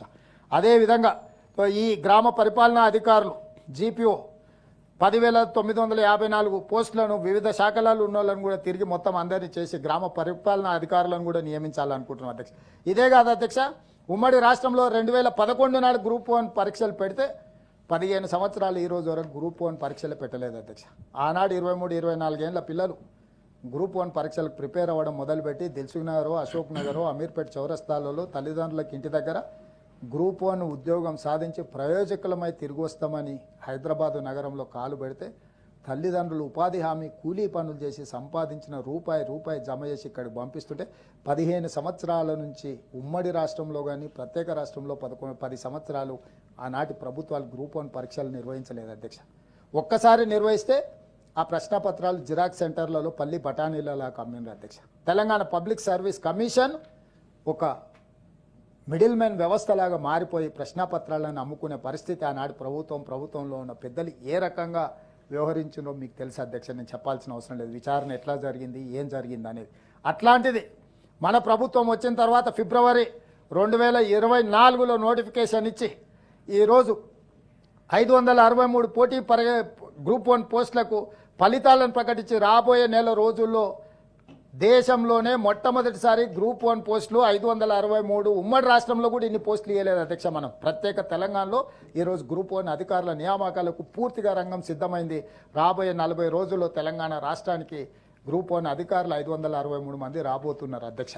అదేవిధంగా గ్రూప్ 2 పోస్టులు అధ్యక్ష 783 పోస్టులను భర్తీ చేయబోతున్నాం అధ్యక్ష 40 రోజుల్లో. గ్రూప్ 3 పోస్టులను 1365 ప్రభుత్వ ఉద్యోగ ఖాళీలను భర్తీ చేయబోతున్నాం అధ్యక్ష. Group 1, group 2, group 3 public service కమిషన్తో పోటీపడి యూపీఎస్సీతో పోటీపడి తెలంగాణ పబ్లిక్ సర్వీస్ కమిషన్ను ప్రక్షాళన చేసి పారదర్శకంగా పరీక్షలను నిర్వహించి ఈరోజు ఆ ఖాళీలను భర్తీ చేయబోతున్నాము. ఇది ఒక్క గొప్ప సందర్భం అధ్యక్ష. ఈ విషయంలో అయినా కూడా ప్రతిపక్షాలు ఇంత మంచి కార్యక్రమం చేసినాము, మేము చేయలేని పని మీరు చేసాను, మిమ్మల్ని అభినందిస్తున్నాము అనుంటే వాళ్ళ స్టేచర్ పెరిగి ఉండేది, వాళ్ళ గౌరవం పెరిగి ఉండేది అని చెప్పి నేను ఈరోజు చెప్పదలుచుకున్నాను అధ్యక్ష. అదేవిధంగా విద్యకు సంబంధించి 10 సంవత్సరాలు డైట్ ఛార్జెస్ పెంచలేదు అధ్యక్ష. ప్రభుత్వ పాఠశాలలు చదువుకునేది ఎవరు అధ్యక్ష? రెసిడెన్షియల్ స్కూల్స్లలో పేదోళ్ళ పిల్లలు, దళితుల పిల్లలు, గిరిజనుల పిల్లలు, ఆదివాసుల పిల్లలు, బలైన వర్గాల పిల్లలు, అత్యంత నిరుపేదలు చదువుకునే వాళ్ళకి ఈ రోజు కూడా డైట్ ఛార్జెస్ పెంచలేదు అధ్యక్ష. అట్లాంటిది ప్రభుత్వం ఆలోచించే 10 సంవత్సరాలు గత పాలకులు చేయని పనిని 40% డైట్ ఛార్జెస్ పెంచి పేదలకు పట్టెడు అన్నం పెట్టడమే మా బాధ్యత. సన్న బియ్యంతో అన్నం పెడుతూ 40% డైట్ ఛార్జెస్ పెంచినాం అధ్యక్ష. కాస్మెటిక్ ఛార్జెస్ ముఖ్యంగా ఆడబిడ్డలు తల్లిదండ్రులను అడగలేరు, ఇంటి దగ్గర చెప్పుకోలేరు, ఇక్కడ రావు. కాస్మెటిక్ ఛార్జెస్ దాదాపుగా 20 సంవత్సరాలు పెంచలేదు అధ్యక్ష. నేను వచ్చిన తర్వాత 200% కాస్మెటిక్ ఛార్జెస్ పెంచి పేదోళ్ళ పిల్లలను ఆత్మగౌరవంతో బ్రతికే విధంగా తల్లిదండ్రుల ముందు చేయి చాపుకుంటా ప్రతి నెల క్రమం తప్పకుండా కాస్మెటిక్ ఛార్జెస్ ఆడపిల్లలకి ఇచ్చి ఆడపిల్లల ఆత్మగౌరవం నిలబెట్టడానికి ఈరోజు ప్రయత్నం చేస్తున్నాం అధ్యక్ష. అదేవిధంగా అధ్యక్ష integrated residential schools, young India integrated residential schools, ఇవాళ వారు చెప్తారు నేను రెసిడెన్షియల్ స్కూల్ ప్రారంభించినాను ఎస్సీ ఎస్టీ బీసీ మైనారిటీ అని. ఏ ఒక్క వారు జీవో ఇచ్చిన ఏదైనా రెసిడెన్షియల్ స్కూల్స్కి ఎక్కడైనా భవనం నిర్మించండా? భవనం సంగతి దేవుడేరుగా పిల్లలు చదువుకుంటున్న దగ్గర బాత్రూమ్లు అన్న ఉన్నాయా అని నేను అడుగుతున్నా అధ్యక్ష. బాత్రూమ్ లేని భవనాలు లేని పోల్ట్రీ ఫామ్లల్లో కోళ్లను పెట్టినట్టు పెట్టి ఒక్కొక్క రూమ్లో 100 మందిని పెట్టి ఒక బాత్రూమ్ దగ్గర 200 మంది క్యూలో నిలబెట్టే పరిస్థితి ఆనాటి ప్రభుత్వం ఈ పేదోళ్ళకు కల్పిస్తే నేను వచ్చిన తర్వాత మా ప్రభుత్వం ఏర్పడిన తర్వాత అధ్యక్ష young India integrated residential schools ప్రతి నియోజకవర్గానికి ఒకటి ఇస్తామని మొదటి విడతగా 58 నియోజకవర్గాలలో 58 young India integrated residential schools 11,000 కోట్లతో ఇచ్చినాం అధ్యక్ష. 20 నుంచి 25 ఎకరాలల్లా 200 కోట్లతో ఒక్కొక్క ఇంటిగ్రేటెడ్ రెసిడెన్షియల్ స్కూల్ ఒక్కొక్క నియోజకవర్గానికి ఇచ్చి ఈరోజు విద్యా విప్లవం తీసుకొచ్చి పేదోళ్లకు కార్పొరేట్ విద్య కంటే కూడా అద్భుతమైన విద్యను, లైబ్రరీలను, క్రీడా ప్రాంగణాలను, ఆడిటోరియంలను అందించాలని మేము ముందుకు వచ్చి ఖర్చు పెడుతుంటే కనీసం దాన్నైనా అభినందించాలి కదా అధ్యక్ష. అది కూడా వాళ్ళకు మనసు రాలేదు. వాళ్ళ విజ్ఞతకే నేను వదిలేస్తున్నా అధ్యక్ష. అదేవిధంగా కోటి ఉమెన్స్ కాలేజ్ మీకు తెలుసు 100 ఏళ్ళు అయింది. 100 ఏళ్ల క్రితం ప్రారంభించిన కాలేజ్ 7 మంది విద్యార్థులతో స్టార్ట్ అయ్యి ఈరోజు 7,000 మంది ఆడపిల్లలు చదువుకుంటున్నారు అధ్యక్ష. ఎవరు అధ్యక్ష? కోటి మహిళా కళాశాలలో చదువుకునేటోళ్ళు మన పిల్లలే కదా అధ్యక్ష. మన గ్రామీణ ప్రాంతాలలో ఉండే పేదలు వాళ్ళ పిల్లల్ని చదివించుకోవడానికి హైదరాబాద్ పంపిస్తారు. దాన్ని యూనివర్సిటీ చేసినా అని జీవో ఇచ్చిపోయాడు. దాని చట్టం కూడా పాస్ చేయలేదు. గాలికి వదిలేసిన కోటి ఉమెన్స్ కాలేజీని యూనివర్సిటీగా మార్చి దానికి వీరనారి చాకలి ఐలమ్మ పేరు పెట్టి ఒక స్ఫూర్తినిచ్చి మహిళలకే తలమానికంగా ఉన్న వీరనారి చాకలి ఐలమ్మ పేరు పెట్టి ఆ యూనివర్సిటీని అభివృద్ధి చేయడానికి మొన్నటికి మొన్న 550 కోట్ల రూపాయలతోని మహిళా దినోత్సవం రోజు నిధులు కేటాయించి నేను వెళ్ళి శిలాఫలకాన్ని వేసి దాన్ని అభివృద్ధి చేయాలని ఆలోచన చేస్తున్నాం అధ్యక్ష. అక్కడ చదువుకుంటున్న దాదాపు 7,000 మంది ఆడపిల్లలు మన పిల్లలే కదా అధ్యక్ష. ఆ పిల్లల కోసం ఎందుకు చంద్రశేఖరరావు గారికి చెయ్యి రాలేదు? ఆ మహిళా యూనివర్సిటీని తీర్చిదిద్దుదాం, ఆ ఆడబిడ్డలు చదువుకుంటే తెలంగాణ అభివృద్ధిలో భాగస్వాములు అవుతారని ఒక్కరోజు కూడా ఆనాటి ప్రభుత్వం ఆలోచన చేయలేదు. దీన్నైనా అభినందించాలి కదా అధ్యక్ష. వీరనారి చాకలి ఐలమ్మ యూనివర్సిటీ అని పెట్టినాం. తెలుగు యూనివర్సిటీకి సురవరం ప్రతాప్ రెడ్డి గారి పేరు పెట్టుకున్నాం. ఇండియన్ ఇన్స్టిట్యూట్ ఆఫ్ హ్యాండ్లూమ్ టెక్నాలజీకి కొండా లక్ష్మణ్ బాపూజీ పేరు పెట్టుకున్నాం. ఆసిఫాబాద్లో మెడికల్ కాలేజ్కి కొండా లక్ష్మణ్ బాపూజీ పేరు పెట్టుకున్నాం అధ్యక్ష. ఇవన్నీ తెలంగాణ సమాజాన్ని, తెలంగాణ సమాజంలో గౌరవం, తెలంగాణ సమాజ అభివృద్ధి కోసం ఆహుతైన కుటుంబాల పేర్లు ఈరోజు ఆ వ్యక్తుల పేర్లు మనం యూనివర్సిటీలకు, కాలేజీలకు పెట్టుకున్నప్పుడు దీనైనా రాజకీయాలకు అతీతంగా అభినందించాల్సిన బాధ్యత ప్రతిపక్షాలకు లేదా అని నేను తమరిని అడుగుతున్నా అధ్యక్ష. అదేవిధంగా అధ్యక్ష యూనివర్సిటీలు ఈరోజు లిస్టు నా దగ్గర ఉన్నది అధ్యక్ష. నేను ఎక్కువ డీటెయిల్స్ చెప్పదలుచుకోలేదు. గతంలో యూనివర్సిటీల పరిస్థితి ఎట్లా ఉండే, నేను వచ్చినాక 14 యూనివర్సిటీలకు ఎంబడే వైస్ ఛాన్సలర్లను నియమించిన అధ్యక్ష. ఎక్కడికక్కడ సామాజిక న్యాయాన్ని పాటించిన అధ్యక్ష. నల్గొండ జిల్లాలో ఉన్న మహాత్మా గాంధీ యూనివర్సిటీకి ఒక ముస్లిం మైనారిటీని వీసీగా నియమించిన అధ్యక్ష, ఖాజా అల్తాఫ్ హుసేన్. అదేవిధంగా అధ్యక్ష ఉస్మానియా యూనివర్సిటీ 100 సంవత్సరాల చరిత్ర కలిగిన ఉస్మానియా యూనివర్సిటీకి 100 ఏళ్లలో ఏ రోజు కూడా ఒక దళితుడు వీసీ కాలేదు అధ్యక్ష. నేను వచ్చినాక ఒక మాదిగ సామాజిక వర్గానికి సంబంధించిన ఒక దళితుని ఉస్మానియా యూనివర్సిటీ వైస్ ఛాన్సలర్గా మనం నియమించిన అధ్యక్ష, గవర్నర్ గారి అనుమతితో. దీన్నైనా అభినందించాలి కదా అధ్యక్ష. అంబేద్కర్ యూనివర్సిటీకి ఒక చదువుకున్న ప్రొఫెసర్ గంటా చక్రపాణి ఒక దళితుని మన యూనివర్సిటీ వైస్ ఛాన్సలర్గా మనం వేసినాం కదా అధ్యక్ష. అదేవిధంగా అధ్యక్ష ఈరోజు శాతవాహన యూనివర్సిటీకి ఉమేష్ కుమార్ అని ఒక బీసీ ముదిరాజ్ బిడ్డను మనం యూనివర్సిటీ వేసినాం అధ్యక్ష. అదేవిధంగా అధ్యక్ష పాలమూరు యూనివర్సిటీకి జి శ్రీనివాస్ యాదవ్ సామాజిక వర్గానికి సంబంధించిన వీసీగా మనం నియమించిన అధ్యక్ష. వ్యవసాయ విశ్వవిద్యాలయానికి అల్దాస్ జానయ్య అని ఒక గౌడ సామాజిక వర్గానికి సంబంధించిన ఒక బీసీని వైస్ ఛాన్సలర్గా వేసినాం అధ్యక్ష. వెటర్నరీ యూనివర్సిటీకి జ్ఞాన ప్రకాష్ బీసీ పూసల్ అత్యంత వెనుకబడిన సామాజిక వర్గం నుంచి ఒక ప్రొఫెసర్ మనం వీసీగా జ్ఞాన ప్రకాష్ను మనం వేసుకున్నాం అధ్యక్ష. వీరనారి చాకలి ఐలమ్మ యూనివర్సిటీకి ఎస్టీ లంబాడ సూర్య ధనంజయ్ని ఈరోజు వీసీగా మనం నియమించుకున్నాం అధ్యక్ష. ఈరోజు బాసర ట్రిపుల్ రాజీవ్ గాంధీ బాసర ట్రిపుల్ గోవర్ధన్ అని ఎస్సీ మాదిగ సామాజిక వర్గానికి సంబంధించిన వ్యక్తిని వైస్ ఛాన్సలర్ చేసుకున్నాం అధ్యక్ష. ఇంత సామాజిక సమీకరణలతో సామాజిక చైతన్యాన్ని తీసుకొచ్చి ప్రభుత్వం నియమించిన 14 యూనివర్సిటీలలో చదువుకున్న వాళ్ళను, అట్టడుగు వర్గాల వాళ్ళను వైస్ ఛాన్సలర్గా నియమిస్తే కనీసం ఈ అంశాన్నైనా అరే మీరు బాగా చేసిండ్రయా, ఒక సామాజిక న్యాయం చేసిండ్రు, మేము ఇన్నాళ్ళు చేయలేకపోయినా మీరు చేసినందుకు అభినందిస్తున్నాను ఒక మాట చెప్తే వాళ్ళ సొమ్ము ఏం పోతుండే అధ్యక్ష, వాళ్ళ గౌరవమే పెరుగుతుండే కదా. బహిష్కరించేసి 4 స్లోగన్లు ఇచ్చేసి వాళ్ళ స్టేచర్కి ఏదో భంగం కలిగిందంట. వాళ్ళ దుఃఖం స్టేచర్ కాదు అధ్యక్ష, వాళ్ళ దుఃఖం కుర్సీ. ఈ కుర్సీ పోయిందన్న దుఃఖంతో ఈ కుర్చీలు ఎవరు కూర్చున్నా వాళ్ళకి ఆ దుఃఖం ఆపుకోలేక చూడలేక కళ్ళల్లో నిప్పులు పోసుకుంటున్నారు అధ్యక్ష. అందుకే ఈరోజు వాళ్ళందరూ కూడా ఇట్లాంటి నిర్ణయాలు తీసుకొని ముందుకు పోతున్నారు అధ్యక్ష.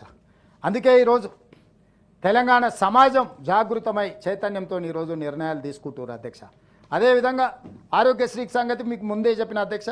ఈరోజు ఆరోగ్యశ్రీకి సంబంధించి ఆనాడు డాక్టర్ వైఎస్ రాజశేఖర రెడ్డి గారు ఉన్నప్పుడు రాజీవ్ ఆరోగ్యశ్రీ తీసుకొచ్చి 2 లక్షల రూపాయలతో పేదలకు కార్పొరేట్ వైద్యాన్ని అందించారు. కాలం మారింది, కాలగర్భంలో కలిసింది, ఖర్చులు పెరిగిపోయినాయి. దాన్ని ఇంకా బలంగా పెంచి అమలు చేయాల్సిన ప్రభుత్వాలు నిర్లక్ష్యం వహించిన. మేము వచ్చిన వెంబడే 2 రోజుల్లో డిసెంబర్ 7 బాధ్యత చేపడితే డిసెంబర్ 9 నాడు రాజీవ్ ఆరోగ్యశ్రీని 10 లక్షల రూపాయలకు పెంచి పేదలకు ఈరోజు వైద్యాన్ని అందించే సహాయాన్ని మేము అందించినాం అధ్యక్ష. అదేవిధంగా కొత్తగా ఈ రాజీవ్ ఆరోగ్యశ్రీలో 163 మెడికల్ ప్రొసీజర్లను అడిషనల్గా యాడ్ చేసినాం అధ్యక్ష. అదేవిధంగా ఉస్మానియా హాస్పిటల్ ఆనాడెప్పుడో నిజాం కట్టిన ఉస్మానియా హాస్పిటల్ కూలిపోయే పరిస్థితి ఉంది. 10 సంవత్సరాలు ఈ ప్రభుత్వం దాని వైపు తిరిగి కూడా చూడలేదు. రీసెంట్గానే గోషమాయలో 30 ఎకరాలలో దాదాపుగా 2700 కోట్లతోని పేదలకు వైద్యాన్ని అందించే ఉస్మానియా హాస్పిటల్ని నూతనంగా నిర్మించడానికి ఈరోజు ప్రభుత్వం నిర్ణయం తీసుకొని ముందుకు వెళ్తున్నది అధ్యక్ష. అదేవిధంగా ఇన్ఫ్రాస్ట్రక్చర్, ఎప్పుడైనా ఇన్ఫ్రాస్ట్రక్చర్ ఉంటేనే పెట్టుబడులు వస్తాయి. పెట్టుబడులు వస్తేనే ఉద్యోగ అవకాశాలు పెరుగుతాయి. ఉద్యోగ అవకాశాలు పెరిగితేనే మన యువత బాగుపడతారు, రాష్ట్రం యొక్క ఆదాయం పెరుగుతుంది. ఈ రాష్ట్రం ఐటీకి, ఫార్మాకి ఒక పెద్ద కేంద్రంగా మారడం వల్ల మన ఆదాయం 65% అందులోనే ఉంది. అందుకే ఇన్ఫ్రాస్ట్రక్చర్ పెంచడం కోసం ఈ హైదరాబాద్ నగరాన్ని అంతర్జాతీయ నగరంగా పెంపొందించాలి, అంతర్జాతీయ నగరంగా గుర్తింపు పొందాలి అనే ప్రయత్నంతో మెట్రో ఆనాడు జైపాల్ రెడ్డి గారు ఉన్నప్పుడు ఈరోజు ఉన్న మెట్రో ఉంది. దీని కొనసాగింపుగా ఈరోజు కేంద్ర ప్రభుత్వంతోనే అనుమతుల కోసం కొట్లాడుతున్నాం అధ్యక్ష. మనం మూసి పునరుజ్జీవం, గుజరాత్ సబర్మతి రివర్ ఫ్రంట్ కట్టుకున్నది, ఉత్తరప్రదేశ్ గంగానది ప్రక్షాళన చేసుకున్నది, ఢిల్లీలో ఈనాడు బీజేపీ యమునా నది ప్రక్షాళన చేస్తామని అధికారంలోకి వచ్చింది. గుజరాత్కు సబర్మతి నదిని ప్రక్షాళన చేసుకుంటారు, ఉత్తరప్రదేశ్ గంగానది ప్రక్షాళన చేసుకుంటుంది, ఢిల్లీ యమునా నది ప్రక్షాళన చేసుకుంటుంది. కానీ తెలంగాణ మాత్రం మూసీ నది ప్రక్షాళన చేసుకోవద్దని కొంతమంది మాట్లాడుతున్నారు అధ్యక్ష. ఇది సమంజసం? మీ నల్లగొండ బిడ్డలు మూసీ కలుషితం ఈరోజు నల్లగొండ రైతుల జీవితాలతో చెలగాట మారుతుంది కదా అధ్యక్ష. ఈరోజు ఎంత ఒకనాడు తాగునీళ్ళని అందించిన మూసి ఈరోజు నల్గొండ జిల్లా కాలుష్యానికి కారణమైంది. ఆ కింద పంటలు పండితే విషమై, నేను ఆ మధ్య మూసి పరివాహక ప్రాంతంలో పాదయాత్రకు పోతే ఆడబిడ్డలు వచ్చి, అయ్యా ఈ నీళ్లు తాగితే మాకు పిల్లలు పుట్టడం లేదు, మా పరిస్థితి మీరు అర్థం చేసుకోండి అని చెప్పి ఆడబిడ్డలు వచ్చి చెప్పినప్పుడు చాలా సామాజిక సమస్య అధ్యక్ష. ఇది ఏదో ప్రక్షాళన అంటే ఏదో నీళ్లు పోయి పంపించేది కాదు అధ్యక్ష. నల్గొండ జిల్లా ఆడబిడ్డలు పుట్టబోయే పిల్లలు మాకు ఈ కలుషితం వల్ల, ఈ కాలుష్యం వల్ల మేము బలైపోతున్నాము, కానీ ఇక్కడ నుంచి ఎక్కడికి వలస పోలేము, బతకలేము అని బాధ చెప్పినప్పుడు దీన్ని పరిష్కరించాల్సిన బాధ్యత ఈ ప్రభుత్వాల మీద లేదా అధ్యక్ష? మూసీ 2 నదుల అనుసంధానం, మూసీ నది, ఈసా నది యొక్క అనుసంధానం ఈరోజు హైదరాబాద్ నగరం నుంచి వెళ్తున్న మూసీ అధ్యక్ష.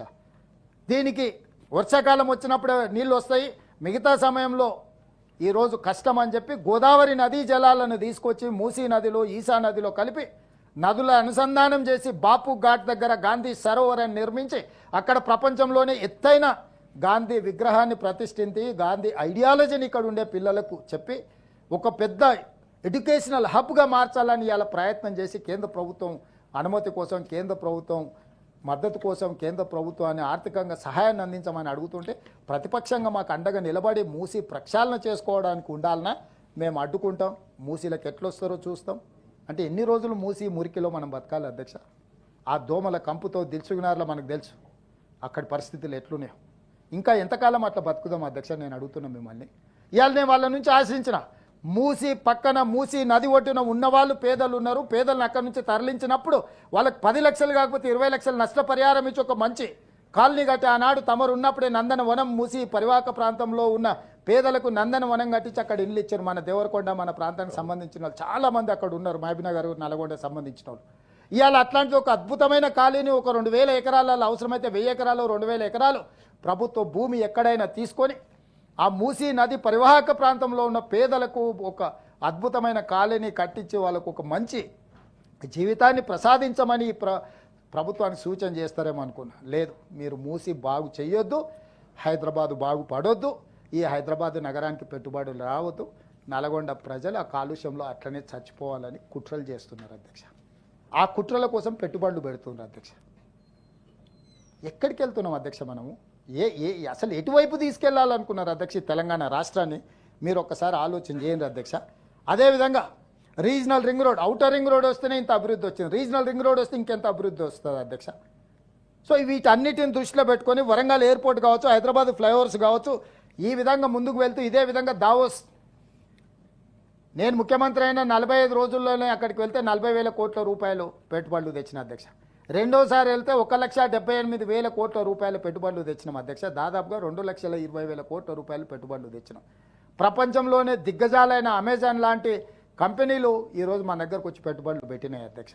అవే కాకుండా అధ్యక్ష, ఈరోజు ఈ 15 నెలల్లో అమెరికా, సౌత్ కొరియా, సింగపూర్ మరో లాంటి దేశాలలో తిరిగి ఈరోజు పెట్టుబడులు తీసుకొచ్చినాం అధ్యక్ష. ఐటీ దిగ్గజాలైన గూగుల్, మైక్రోసాఫ్ట్ హైదరాబాద్లో వాళ్ళ వ్యాపారాలను విస్తరించుకునే అధ్యక్ష. ఏఐ ఆధారిత యాక్సిలరేటర్ సెంటర్ను నెలకొల్పేందుకు గూగుల్ ఒప్పందం చేసుకుంది అధ్యక్ష. మైక్రోసాఫ్ట్ కంపెనీ 15,000 కోట్ల రూపాయల పెట్టుబడులతో రీసెర్చ్ అండ్ డెవలప్మెంట్ హబ్ను నెలకొల్పడానికి ఒప్పుకున్నది అధ్యక్ష. అదేవిధంగా హెచ్సిఎల్, ఇన్ఫోసిస్, విప్రో కంపెనీలు తమ క్యాంపస్లను విస్తరించినాయి అధ్యక్ష. కాగ్నిజెంట్ లాంటి కంపెనీ 15,000 అదనపు ఉద్యోగాలు, అంటే దాదాపుగా 1,00,000 మందికి ఉద్యోగ అవకాశాలు ఈరోజు కాగ్నిజెంట్ ఒక్క తెలంగాణ రాష్ట్రం నుంచే కల్పిస్తున్నది అధ్యక్ష. ఫెడెక్స్ అదేవిధంగా మ్యారియట్ లాంటి హోటల్ గ్లోబల్ కేపబిలిటీ ఉన్న సెంటర్లను ఈరోజు ఇక్కడ పెడుతున్నాయి అధ్యక్ష. అమెరికాలో బయో ఫార్మాలో ఉన్న ఆమ్జెన్ కంపెనీ ఈరోజు మొట్టమొదటిసారి అమెరికా నుంచి బయటకు వచ్చి వాళ్ళు పెట్టుబడులు పెట్టింది తెలంగాణ హైదరాబాదులో. 6,000 మంది ఉద్యోగస్తులతో మొన్ననే నేను పోయి ప్రారంభించిన అధ్యక్ష. నేను అమెరికా వాళ్ళ కంపెనీకి వెళ్ళి కొన్ని గంటల కొద్ది అక్కడ కూర్చొని వాళ్ళతో మాట్లాడి ఒప్పించి తెలంగాణ రాష్ట్రానికి వాళ్ళని తీసుకొచ్చినాం అధ్యక్ష. ఇన్ని నిర్ణయాలు, ఇన్ని పనులు ఈ 15 నెలల్లో చేస్తే కనీసం కొన్నిటినైనా ప్రతిపక్షం గుర్తించి ఇవైనా చేసిండ్రు, ఇంకా మిగతా చేయని వాటి గురించి ఏదైనా చెప్తారేమో, గవర్నర్ గారి ప్రసంగంలో ఇవన్నీ ప్రస్తావించడానికి అభినందిస్తారేమో అనుకున్న అధ్యక్ష. చేయలేదు అధ్యక్ష. గతంలో ప్రభుత్వానికి ఏ పాలసీ లేదు అధ్యక్ష. వాళ్ళకున్న పాలసీ ఒకటే, నచ్చితే నజరానా, నచ్చకపోతే జుర్మానా. ఒక్కటే పాలసీతోనే ఆనాటి ప్రభుత్వం నడిచి. కానీ మనం వచ్చినాక అధ్యక్ష ఎంఎస్ఎంఈ పాలసీ తీసుకొచ్చినాం, clean and green energy policy తీసుకొచ్చినాం, టూరిజం పాలసీ తీసుకొచ్చినాం, స్పోర్ట్స్ పాలసీ తీసుకొచ్చినాం, మైనింగ్ పాలసీ తీసుకొచ్చినాం, భూభారతి లా తీసుకొచ్చినాం అధ్యక్ష. ఇట్లాంటివి ఎన్నో పాలసీ తేవడం ద్వారా విస్తృతంగా అవకాశాలు కల్పించడానికి అవకాశం ఉంటుంది. పెట్టుబడులు పెట్టే కంపెనీలకు ఒక నమ్మకం, విశ్వాసం వస్తుంది అధ్యక్ష. ఈరోజు నేను గొప్పగా చెప్తున్నాను అధ్యక్ష, భారత్ సమ్మిట్ ఏప్రిల్లో పెట్టబోతున్నాం.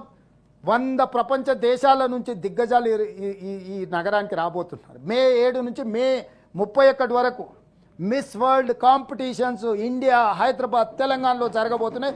140 దేశాలకు సంబంధించిన ప్రతినిధులు రాబోతున్నారు. 3,000 మీడియా ఛానల్స్ తెలంగాణ రాష్ట్రానికి రాబోతున్నాయి అధ్యక్ష.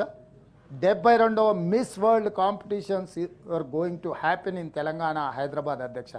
ఇది ప్రపంచ చిత్రపటంలో మన రాష్ట్రాన్ని, మన టూరిజం డిపార్ట్మెంట్ ఒక స్ట్రాటజిక్ పార్ట్నర్గా తెలంగాణ రాష్ట్రంలో మనం చేపట్టబోతున్నాం అధ్యక్ష.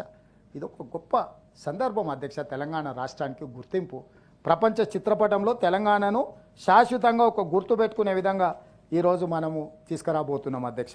ఈ ప్రయత్నాలను అన్నింటిని కూడా ఈరోజు మనం దృష్టిలో పెట్టుకోవాలి అధ్యక్ష. అదేవిధంగా పదే ముఖ్యమంత్రి గారు ఢిల్లీ పర్యటనలకు వెళ్తుండ్రు, ఢిల్లీ చుట్టూ ప్రపంచం లేనా అని మాట్లాడుతున్నారు అధ్యక్ష. ఎస్, 32 సార్లు పోయినా, ఇంకా 300 సార్లైనా పోతా. నా తెలంగాణ రాష్ట్ర హక్కుల కోసం, నిధుల కోసం కేంద్ర ప్రభుత్వం, రాష్ట్ర ప్రభుత్వం యొక్క సత్సంబంధాలను కొనసాగించి ప్రధానమంత్రి, కేంద్ర మంత్రులను అందరినీ నేను కలుస్తా. 1కి 10 సార్లు కలుస్తా. నాకు భేషజాలు లేవు. ప్రజలు నాకు అవకాశం ఇచ్చిందే నేను పనిచేస్తాను. వయసు, ఓపిక ఉంది. ఎవరి దగ్గరికైనా వెళ్ళి పనులు సాధించుకుంటాడు, కార్య సాధకుడు అని చెప్పి ఈరోజు నాకు అవకాశం ఇచ్చింది అధ్యక్ష మీరందరూ కలిసి. మరి నేను నిరూపించుకోవాల్సిన బాధ్యత నా మీద లేదా అని నేను అడుగుతున్నా అధ్యక్ష. ఈరోజు నేను ఈ 15 నెలల 32 పర్యటనలలో అధ్యక్ష వరంగల్ ఎయిర్పోర్ట్ సాధించిన అధ్యక్ష. సెంట్రల్ ఫండింగ్ రాని సిఎస్ఎస్ సెంట్రల్ స్పాన్సర్డ్ స్కీమ్కు సంబంధించిన గవర్నమెంట్ ఆఫ్ ఇండియా ఫండ్స్ 11,000 కోట్లు తీసుకొచ్చిన అధ్యక్ష. మామూలుగా సంవత్సరానికి 2,000 కోట్లు వస్తే ఎక్కువ, 11,000 కోట్లు కేంద్ర ప్రభుత్వం నుంచి నిధులు తీసుకొచ్చిన అధ్యక్ష. రీజనల్ రింగ్ రోడ్ ఉత్తర భాగాన్ని నేను సాధించుకొని టెండర్లు పిలిపించిన అధ్యక్ష. 10 ఏళ్ళ నుంచి వాళ్ళు చేయలేకపోయినరు, నేను తెచ్చిన అధ్యక్ష. 4,000 కోట్ల ప్రపంచ బ్యాంకు నుంచి హెల్త్ ప్రాజెక్టు కోసం ఈరోజు అప్రూవల్ అయినాయి అధ్యక్ష. రాబోయే రోజుల్లో వరల్డ్ బ్యాంక్ 4,000 కోట్లు మనకు ఫండ్స్ ఇవ్వబోతుంది హెల్త్ డిపార్ట్మెంట్లో. అదేవిధంగా కంటోన్మెంట్ ఏరియాలో తెలంగాణ మొత్తం రాజీవ్ రహదారి కానీ ఇవన్నీ వస్తే అక్కడి నుంచి వేగంగా వచ్చి కంటోన్మెంట్ అవతల బాటిల్ నెక్ రోడ్లు వచ్చి ఆగిపోతుంటే ఎలివేటెడ్ కారిడార్స్ ఆనాడు 2004 నుంచి 2014 వరకు మన్మోహన్ సింగ్ గారు ప్రధానమంత్రిగా ఉండి కాంగ్రెస్ రాష్ట్రంలో అధికారం తెచ్చుకోలేకపోయారు. కానీ నేను ముఖ్యమంత్రి అయిన తర్వాత మోడీ గారిని రాజ్నాథ్ సింగ్ గారిని పదే కలిసి ఎలివేటెడ్ కారిడార్లకు డిఫెన్స్ నుంచి దాదాపుగా 160 ఎకరాల ల్యాండ్ను బదిలీ తెలంగాణ రాష్ట్రానికి చేసుకున్న అధ్యక్ష. నేను ఈరోజు ఈ ఇంచు జగా ఇవ్వరు అధ్యక్ష డిఫెన్స్ వాళ్ళు, తమరికి తెలుసా అధ్యక్ష. కానీ 160 ఎకరాలను ఒప్పించి మెప్పించి కేంద్ర ప్రభుత్వం నుంచి సాధించి ఈరోజు బాటిల్ నెగ్గా మారిన ఉత్తర తెలంగాణకు రహదారులైన రాజీవ్ రహదారి కానీ షామీర్పేట రహదారులను అన్నిటిని కూడా ఈరోజు ఓపెన్ చేసి ఎలివేటెడ్ కారిడార్లకు ఈరోజు అనుమతులు నేను తీసుకొచ్చిన అధ్యక్ష. అదేవిధంగా Indian institute of handloom technology Piyush గోయల్ని కలిసి నేను సాధించుకొని వచ్చి ఈరోజు కొండా లక్ష్మణ్ బాపూజీ పేరు పెట్టుకున్నాం అధ్యక్ష. పిఎం మిత్ర పార్క్ వరంగల్లో ఉన్న టెక్స్టైల్ పార్క్కి మనము గవర్నమెంట్ ఆఫ్ ఇండియా నుంచి ఆరెంజ్ కేటగిరీలో మనం నిధులు తెచ్చుకున్నాం అధ్యక్ష. అదేవిధంగా నిమ్స్ జహీరాబాద్ ఆనాడు కాంగ్రెస్ అధికారంలో ఉన్నప్పుడు నిమ్స్ జహీరాబాద్ మంజూరు అయితే ఈ 10 ఏళ్ళు పడవ పడ్డది. నేను మళ్ళీ మాట్లాడి 1200 కోట్ల రూపాయల ప్రాజెక్టును ఆమోదింపజేయడమే కాకుండా 1200 కోట్ల రూపాయలు ఇప్పుడు నిధులు మంజూరు చేయించుకొని ప్రాజెక్ట్ డెవలప్మెంట్ చేస్తున్నా. అక్కడ ఈరోజు మనకు హుండై కారు టెస్ట్ ట్రాక్, అంటే హుండై దేశంలో కియా ఈ దేశంలో ఉత్పత్తి చేసే కార్లను టెస్టింగ్ చేసే ట్రాక్ అక్కడ మనం ఇచ్చినాం అధ్యక్ష. కొన్ని 100 కోట్లు ఈరోజు హుండై అక్కడ పెట్టుబడులు పెడుతుంది. అంటే కొత్తగా ఉత్పత్తి చేసే కార్ల పరీక్ష డ్రైవింగ్ టెస్టులు మొత్తం ఆ తర్వాతనే మార్కెట్లకు రిలీజ్ చేస్తారు. అక్కడ జహీరాబాద్లో ఈరోజు ఈ దేశంలో వాడే ప్రతి కారు అక్కడ టెస్ట్ అవుతుంది అధ్యక్ష. ప్రతి రీసెర్చ్ అక్కడ రీసెర్చ్ చేసిన వెహికల్స్ని అక్కడ టెస్ట్ చేస్తారు అధ్యక్ష. ఈరోజు జహీరాబాద్లో మనం అది సాధించుకున్నాం అధ్యక్ష. అదేవిధంగా పునర్విభజన చట్టంలో మీరు అందరు కొట్లాడి రైల్వే కోచ్ ఫ్యాక్టరీ కాజీపేట పెట్టించారు కదా అధ్యక్ష. 10 ఏళ్ళు సాధించలేకపోయింది కదా. ఈరోజు రైల్వే కోచ్ ఫ్యాక్టరీని సాధించి వరంగల్ ఈ డిసెంబర్లో ఉత్పత్తి ప్రారంభించబోతున్నాను. నేను వచ్చినాక ఆ విజయాన్ని సాధించి కేంద్ర ప్రభుత్వం నుంచి కాజీపేట రైల్వే కోచ్ ఫ్యాక్టరీని మనం సాధించుకున్నాం అధ్యక్ష. ఇవన్నీ ఢిల్లీ పర్యటన వల్ల సాధించుకున్న విజయాలు అధ్యక్ష. ఢిల్లీకి ఆసామాసిగా గోటీలు ఆడడానికో లేకపోతే విశ్రాంతి పొందడానికో లేకపోతే కంటి నొప్పో పంటి నొప్పో అని నేను డాక్టర్లకు చూపించుకోవడానికి పోతున్నాను నేను చెప్పట్లేదు అధ్యక్ష. నాకు కంటి నొప్పి వచ్చినా ఒంటి నొప్పి వచ్చినా ఏ నొప్పి వచ్చినా ఇక్కడున్న డాక్టర్లకే చూపించుకుంటాను. నేను ఎన్నడూ కూడా గత ముఖ్యమంత్రులాగా కంటి నొప్పికి పంటి నొప్పికి ఢిల్లీ పోయిన సంఘటనలు లేవు, భవిష్యత్తులో కూడా అట్లా ఉండవు అధ్యక్ష. ఈ ప్రజల సంక్షేమం కోసం ఈ ప్రజల శ్రేయస్సు కోసం తెలంగాణ అభివృద్ధి కోసమే నా ఢిల్లీ పర్యటనలు ఉంటాయి, విదేశీ పర్యటనలు ఉంటాయి, అమెరికా పర్యటన ఉంటుంది, లేకపోతే దావోస్ పర్యటనలు సౌత్ కొరియా ఉంటుంది, రేపు ఏప్రిల్లో జపాన్కి నేను ఏదైతే పోబోతున్నానో వాటి కోసమే నేను వెళ్తాను తప్ప నేను వేరే పర్యటనల కోసం వెళ్ళాను అధ్యక్ష. దాన్ని కూడా ఎటకారం చేసి ఢిల్లీకి వెళ్తున్నాడు అని మాట్లాడుతున్నారు అధ్యక్ష. నేను ఢిల్లీలో ఎవరు కాళ్ళు చికట్ల పట్టుకోవడానికో కేసులు ఎత్తేయించుకోవడానికో లేకపోతే మేము చేసిన లిక్కర్ దందాల నుంచి తప్పించుకోవడానికో మేము ఢిల్లీకి వెళ్తలేము అధ్యక్ష. నేను రాష్ట్రం యొక్క ప్రయోజనాల కోసమే ఢిల్లీకి వెళ్ళదలుచుకున్నాను.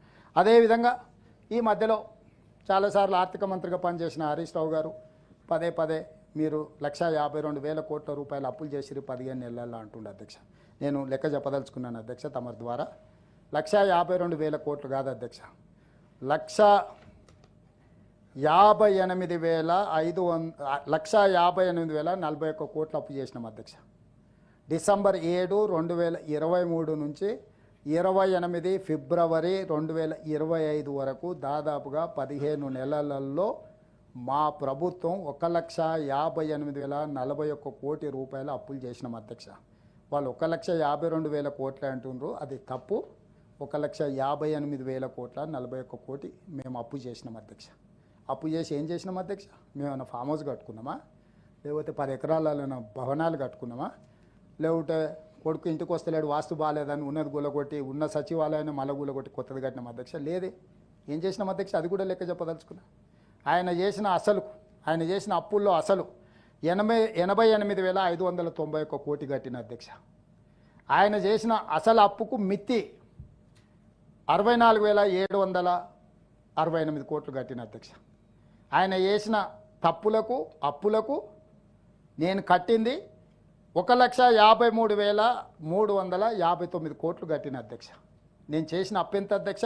1,58,000 కోట్ల 41. నేను కట్టింది ఎంత అధ్యక్ష?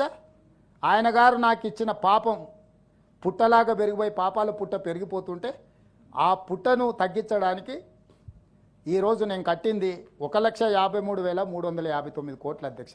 నికరంగా నేను చేసిన అప్పు 4,682 కోట్ల రూపాయలు అధ్యక్ష. ఒకవేళ వాళ్ళు చెప్పినట్టే లెక్కలేస్తే ఆనాడు మేము వైట్ పేపర్ పెట్టినాం 6,71,000 కోట్ల రూపాయలు అని బట్టి గారు చూపిస్తే మీరు మార్చి వరకు చేసిన అప్పు డిసెంబర్లో చేసిన అప్పు కూడా మా దాంట్లో కలిపిరని ఏదో అన్నారు. అవి తీపిచ్చేసిన అధ్యక్ష. ఆనాటి అప్పు 6,69,257 కోట్ల అధ్యక్ష. అదేవిధంగా ఆయన పోతా నాకు ఇచ్చిపోయిన నజరాన్ ఏంటంటే అధ్యక్ష pending bills of employees, capital works, other schemes 40,154 కోట్ల అధ్యక్ష. అదేవిధంగా అదర్ పెండింగ్ బిల్స్ అంటే డిస్కామ్స్, రైతులకు ఉచితంగా కరెంట్ ఇస్తున్నా అని చెప్పి సదరన్ డిస్కామ్, నార్థన్ డిస్కామ్ నుంచి విద్యుత్ సంస్థల నుంచి ఉద్దరకు విద్యుత్తు తీసుకొని వాళ్ళకు పంగనామం పెట్టిపోయి అదేవిధంగా సింగరేణి ఆడ బొగ్గు కొని విద్యుత్తు కొని వాళ్ళకు బకాయిలు పెట్టి ఎస్సీ ఎస్టీ సప్లైన్లకు బకాయిలు పెట్టిపోతే 1,09,740 కోట్ల అధ్యక్ష. కాంట్రాక్టర్లకు బకాయిలు పెట్టిపోయినాయి 40,154 కోట్లు. విద్యుత్తు శాఖకు సింగరేణికి ఎస్సీ ఎస్టీ సప్లైన్కు పెండింగ్ పెట్టిపోయినాయి 1,09,740 కోట్ల అధ్యక్ష. ఈ రెండు కలిపితే దాదాపుగా 1,50,000 కోట్ల పైన ఆయన అడిషనల్గా నాకు ఇచ్చిపోయింది అధ్యక్ష. వాటిని రెండింటిని ఒక దగ్గర కూడితే వారు ఇచ్చిపోయిన అప్పులు 8,19,151 కోటి అధ్యక్ష. డిసెంబర్ 7, 2023 నాడు చంద్రశేఖరరావు గారు నాకు అధికారాన్ని అప్పచెప్పేటప్పుడు 6,69,257 కోట్లేమో ప్రభుత్వం గ్యారంటీలు ఇచ్చి ఎఫ్ఆర్బిఎం కింద కానీ కార్పొరేషన్ల కింద కానీ అప్పులు బ్యాంకులలో తెచ్చుకున్నది. ఇది కాంట్రాక్టర్లకు పెండింగ్ పెట్టింది 40,154 కోట్లు.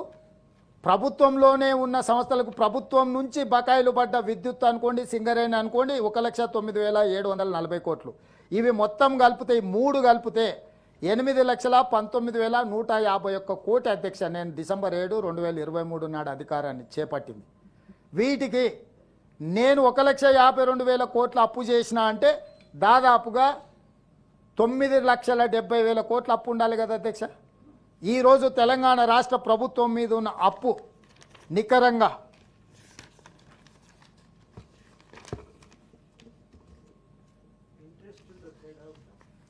సార్ ఇంట్రెస్ట్లో కూడా తేడా ఉంది సార్. వాళ్ళు 10%కు తెచ్చిండ్రు, మనం దాన్ని తగ్గించి దాన్ని తగ్గిస్తూ వస్తున్నాం సార్. మనం ఆ ఇంట్రెస్ట్ కూడా మన కంపెనీల దగ్గర పోయి బార్గెయిన్ చేసి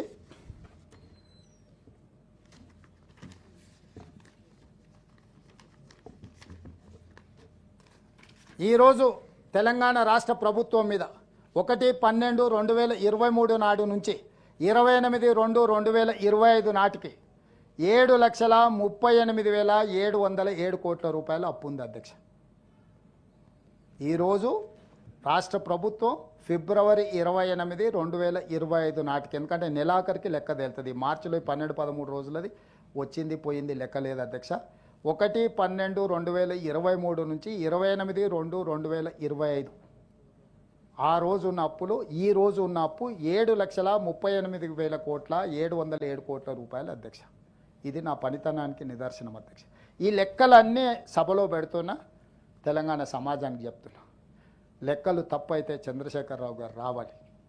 లెక్కల మీదనే అప్పుల మీద తప్పుల మీదనే ఒకరోజు చర్చ పెట్టుకుందాం అధ్యక్ష, తమరు అనుమతిస్తే. ఆ రోజుకి వేరే చర్చ వద్దు. హౌస్ ప్రారంభించినప్పటి నుంచి రాత్రి 12 కానీ 1 కానీ 2 కానీ 3 కానీ నేను చెప్పిన లెక్కలలో తప్పు ఉంటే నేను క్షమాపణ చెప్పే బాధ్యత నాది.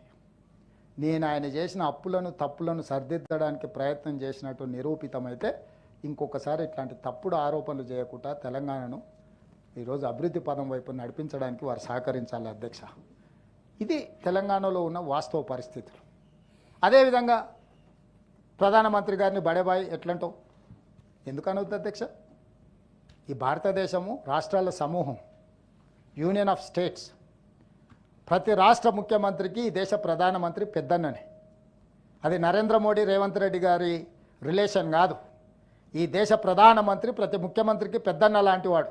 వాళ్ళు అనుమతులు ఇవ్వాలి, వాళ్ళు సహకరించాలి, వాళ్ళు నిధులు ఇవ్వాలి. ఇవాళ ఆయన కాళేశ్వరం కార్పొరేషన్ పేరు మీద 11% అప్పులు తెస్తే ఈరోజు నేను తిరిగి చెల్లించి 7% అప్పులు తీసుకోవడానికి డెట్ రీస్ట్రక్చర్ కోసం ఈరోజు కేంద్ర ప్రభుత్వ సహకారం తీసుకొని ఆ లోన్లను అన్నిటిని కూడా రీస్ట్రక్చర్ చేస్తున్న అధ్యక్ష. 5% 6% ఇంట్రెస్ట్లు తగ్గితే ఎంత లాభం అధ్యక్ష? 4% నిజంగా డీటెయిల్ ప్రాజెక్ట్ రిపోర్ట్ సబ్మిట్ చేసి అడిగితే నదుల పునరుద్ధరణ కోసం ప్రపంచ బ్యాంకు నుంచి ప్రపంచంలో దిగ్గజాలైన బ్యాంకులు 4-5% మితికియడానికి రెడీగా ఉన్నాయి. కాకపోతే మొత్తం డీటెయిల్ ప్రాజెక్ట్ రిపోర్ట్ ఇవ్వాలి, అన్ని అనుమతులు అన్ని కాగితాలు ఇవ్వాలి. ఏమి ఇవ్వకుండా అడ్డగోలు ఊర్లలో పటానోళ్ళు లేకపోతే వ్యసనాలకు బానిసైన వాళ్ళు ఊర్లో ఎంత మితికి దొరికినా తెచ్చుకుంటుంటారు అధ్యక్ష. అప్పుడప్పుడు శ్రీమంతుల పిల్లల్ని మనం చూస్తుంటాం ఊర్లలో వ్యసనాలకు బానిసై ఊర్లో ఎక్కడ దొరికితే అక్కడ తెలిసిన కాడ కుటుంబ గౌరవాన్ని తాకట్టు పెట్టి ఆస్తులను తాకట్టు పెట్టి ఎంత మితికైనా సరే తీసుకురా అంటారు ఈ పేకాట ఆడేవాళ్ళు కానీ వ్యసనాలకు బానిసలైన వాళ్ళు కానీ. అట్లనే రాష్ట్ర ప్రభుత్వం కూడా కమిషన్లకు బానిసై 11% మిత్తితోనే అప్పులు తీసుకొచ్చింది అధ్యక్ష. సొంత ఆస్తి అయితే తెస్తుండేనా అధ్యక్ష? ప్రజల ఆస్తి కాబట్టి ప్రజల్ని తాకట్టు పెట్టి 11% నిధులు తెచ్చి 1,00,000 కోట్లు పెట్టి కాళేశ్వరం కడితే కట్టుడు కూలుడు 3 ఏళ్లలో అయిపోయింది అధ్యక్ష. పనిమంతుడు పందిరేస్తే కుక్కతో కలిగి కూలిపోయిందంట. అట్లాంటి పరిస్థితి ఈరోజు తెలంగాణలో కాళేశ్వరం పరిస్థితి వస్తే దాని గొప్పలు చెప్తాడు అధ్యక్ష. అది కాళేశ్వరం కాదు అధ్యక్ష, అది కూలేశ్వరం. కూలిపోయింది. కూలేశ్వరరావు గారు కట్టేది కూలిపోయింది. అది ఆయన వచ్చేసి కాళేశ్వరం నీళ్ళు ఇస్తే వచ్చినాయి అంటాడు. కాళేశ్వరం లేకుంటేనే శ్రీరామ్ సాగర్ శ్రీపాద ఎల్లంపల్లి నుంచి 1,56,00,000 మెట్రిక్ టన్నుల ఒడ్లు సార్ పండించి చూపించినాం అధ్యక్ష. చుక్క కాళేశ్వరం నుంచి నీళ్లు తీసుకోకుండా పోయిన వానకాలం పండించిన వరి పంట ఉత్పత్తి 1,56,00,000 మెట్రిక్ టన్నుల అధ్యక్ష. కాళేశ్వరం ఎంత బోగసో దీన్ని బట్టి మీరు అర్థం చేసుకోండి అధ్యక్ష. కేవలం కాంట్రాక్టర్లను బతికించడానికి కట్టి నాణ్యత లేకపోవడం వల్ల నిర్మాణంలో ఉన్న నాణ్యతా లోపం, నిర్వహణలో ఉన్న నాణ్యతా లోపం ఈరోజు మన పాలిట గుదిబండగా మారింది. దాన్ని తీసేయాలంటే ఒక బాధ, ఉంచుకోవాలంటే ఇంకొక బాధ. వైట్ ఎలిఫెంట్ అంటారు కదా అధ్యక్ష, ఈరోజు కాళేశ్వరం ఒక వైట్ ఎలిఫెంట్ ఫర్ అస్. అట్లాంటిది ఈరోజు ఏదైనా జరిగిపోయిన తప్పు జరిగింది క్షమించండి, మనం ఏదైనా రాష్ట్రాన్ని సర్దిద్దుకుందామన్న ఆలోచన వీళ్ళకి లేదు అధ్యక్ష. కాబట్టి ఈరోజు నేను వారికి విజ్ఞప్తి చేస్తున్నా, రాండి మాట్లాడండి, మంచి చేద్దాం. జరిగిన తప్పులు జరిగినాయి, తప్పులు ఎవరివని లెక్క పెట్టుకునే దానికంటే తెలంగాణ సమాజాన్ని నిర్మించాలన్న ఆలోచన, తెలంగాణ సమాజాన్ని అభివృద్ధి చేయాలన్న పట్టుదలతో కలిసి పనిచేద్దామని చెప్పి ప్రతిపక్ష నాయకుడికి నేను విజ్ఞప్తి చేస్తున్నా అధ్యక్ష. అదేవిధంగా తెలంగాణ అంటేనే సాహిత్యం, సంస్కృతి ఉద్దండులు, తెలంగాణ ఉద్యమం ఆనాటి నుంచి ఈనాటి వరకు కవులు, కళాకారులు, ఉద్యమకారులు. ఈరోజు ఇక్కడ సభలో ఉన్న కొంతమంది కవులు కూడా బానిసత్వంతో బతుకుతున్నారు. భావ దారిద్ర్యం, భావ బానిసత్వం. వ్యక్తికి ఏదో జరిగిందని వాళ్ళు బాధపడుతున్నారు. వ్యవస్థనే మొత్తం కుప్పగూల్చిన వ్యక్తి పక్కన చేరడం అంటే ఆ కవుల యొక్క భావ దారిద్ర్యం అని నేను చెప్తున్నా అధ్యక్ష. ఏ రోజైనా వీళ్ళు ఎమ్మెల్సీ చూసుకున్నారు తప్ప తెలంగాణ ఉద్యమంలో తెలంగాణ ఉద్యమాన్ని ఉవ్వెత్తున నడిపించిన గద్దర్ గురించి ఒకరోజు ఆయన మాట్లాడినరా అధ్యక్ష? గూడ అంజయ్య గురించి మాట్లాడినరా అధ్యక్ష? బండి యాదగిరి గురించి మాట్లాడినరా అధ్యక్ష? అందశ్రీ గురించి మాట్లాడినరా అధ్యక్ష? సుద్దాల అశోక్ తేజ గురించి మాట్లాడినరా అధ్యక్ష? గోరె టెంకన్న గురించి ఎప్పుడన్నా ఆలోచన చేసిండ్రా అధ్యక్ష? పాశం యాదగిరి, ఎక్క యాదగిరి, జయరాజులు వీళ్ళందరి గురించి ఎప్పుడన్నా ఆలోచన చేసిండ్రా అధ్యక్ష? జయ హే తెలంగాణ రాష్ట్రీయ గీతం చేస్తామని తెలంగాణ ఉద్యమంలో చెప్పి 10 సంవత్సరాలు ఆయన ఎందుకు చేయలేదు అధ్యక్ష? ఎందుకు ఆనాడు ఉమ్మడి రాష్ట్రంలో ఎవరికి రా తెలుగు తల్లి, ఆ తెలుగు తల్లి మాకు పట్టాడు అన్నం పెట్టిందా, ఆ తెలుగు తల్లిని మేము ధిక్కరిస్తున్నామని మాట్లాడిన తెలంగాణ ఉద్యమకారుని అని చెప్పుకున్న చంద్రశేఖర్ రావు గారు 10 ఏళ్లలో తెలంగాణ తల్లిని మనకి ఎందుకు చూపించలేకపోయింది అధ్యక్ష? ఇవన్నీ కూడా మేము చేసినాం కదా అధ్యక్ష. జయ హే తెలంగాణ రాష్ట్ర గీతంగా అందశ్రీ ఇవాళ వారు మాట్లాడుతురట ఆంధ్ర వాళ్ళు దీనికి సంగీతం అని. ఈ బాధ్యత అందశ్రీ గారికి ఇచ్చిన. ఆయన ఏ కళాకారులతో కవులతో పాడించినో మేము చూడలే. ఎవరైతే అందశ్రీ తెలంగాణ తలమానికం ఉన్నారో వారికి ఆ బాధ్యత అప్పచెప్పినాం. ఈరోజు అద్భుతంగా వచ్చిన జయ హే తెలంగాణ పాడడానికి మీకు అభ్యంతరం ఉండొచ్చు.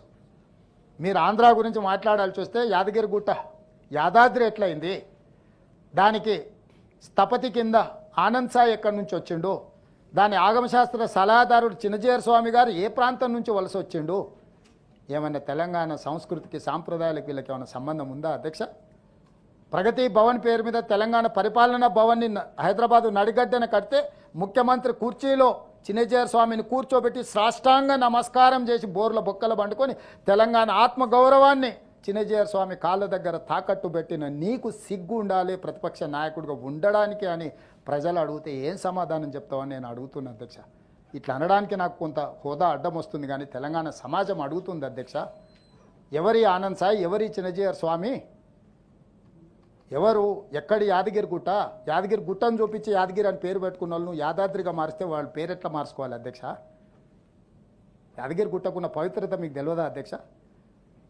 కోరికలు నెరవేరని వాళ్ళు, లేకపోతే భక్తితో రాత్రి అక్కడ నిద్ర చేసేటోళ్ళు అధ్యక్ష.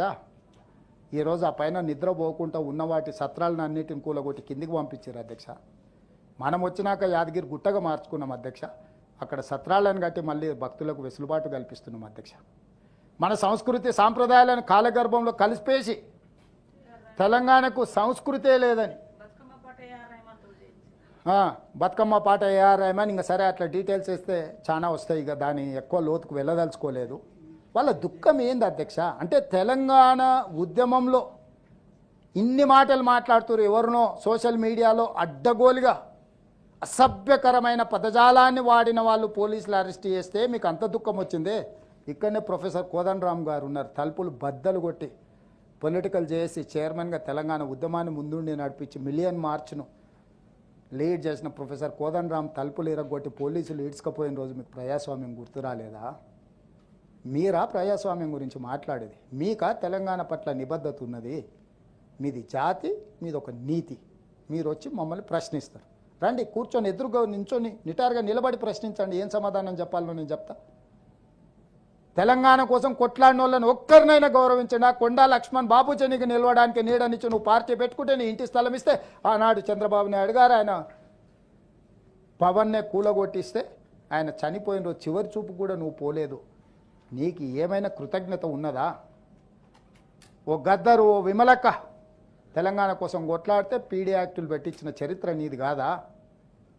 ప్రొఫెసర్ కోదండరామ్ గారు అన్ని రాజకీయ పార్టీలను ఐక్యం చేసి తెలంగాణ సాధిస్తే తలుపులు ఇరగొట్టిన చరిత్ర నీది కాదా? మాలాకటి రాజకీయ నాయకుల మీద పెట్టిన కేసులు వేరు, రాజకీయ ప్రత్యర్థులు మేము మా మీద నువ్వు పెట్టు. ఎట్లా కొట్లాడాలో మాకు తెలుసు, ఎట్లా ఎదుర్కోవాలనో కేసుల గురించి తెలుసు. కానీ తెలంగాణ ఉద్యమకారుల మీద, తెలంగాణ కోసమే సర్వం ఒడ్డిన వాళ్ళ మీద నువ్వు పెట్టిన అక్రమ కేసులు, నీ నిర్బంధాలు అప్పుడే మర్చిపోయినావా చంద్రశేఖరరావు? అప్పుడే తెలంగాణ సమాజం మర్చిపోయిందని మీరు భావిస్తే అది మీ అమాయకత్వం. అందుకే అధ్యక్ష, ఈరోజు తెలంగాణ తల్లిని ప్రగతి ఈరోజు అంబేద్కర్ సచివాలయంలో పెట్టుకున్నాం. రాబోయే రోజుల్లో ప్రతి జిల్లా కలెక్టర్ ఆఫీస్లో, జిల్లా ఎస్పీ కార్యాలయాల్లో తెలంగాణ తల్లిని ఆవిష్కరిస్తాం. తెలంగాణ ప్రజలకు తెలంగాణ తల్లిని అంకితం చేస్తాం. ఆ తెలంగాణ తల్లి స్ఫూర్తితోనే తెలంగాణ ప్రజాపాలన కొనసాగుతుంది. తెలంగాణ తల్లి మా కన్న తల్లి లాంటిది. వజ్ర వైదూర్యాలతో, కిరీటాలతో, భుజకీర్తులతో మా అమ్మని నేను ఎన్నడూ చూడలేదు అధ్యక్ష. సామాన్యమైన రైతు కుటుంబం నుంచి వచ్చిన నా తల్లి ఎట్లుంటుందో ఈరోజు నా తెలంగాణ తల్లి కూడా అట్లనే ఉంది. సామాన్య జనబాహుల్యంలో నుంచి వచ్చిన దర్పం ఉట్టిపడుతుంది తెలంగాణ తల్లిలో. ఆమెనే మా తెలంగాణ తల్లి. నడుము బిగించి వ్యవసాయానికి ప్రతీకైన తెలంగాణ తల్లి తెలంగాణ సంస్కృతికి ప్రతీక అవుతుంది తప్ప దొరల సంస్కృతి కాదని నేను చెప్పదలుచుకున్నాను అధ్యక్ష. కాళోజీ గురించి అప్పుడప్పుడు కవిత్వాలు చెప్తుంటారు. కాళోజీ కళాక్షేత్రాన్ని 10 ఏళ్ళలో కట్టలేదు అధ్యక్ష. ఆ కాళోజీ కళాక్షేత్రాన్ని కూడా మేము పూర్తి చేసినాం అధ్యక్ష.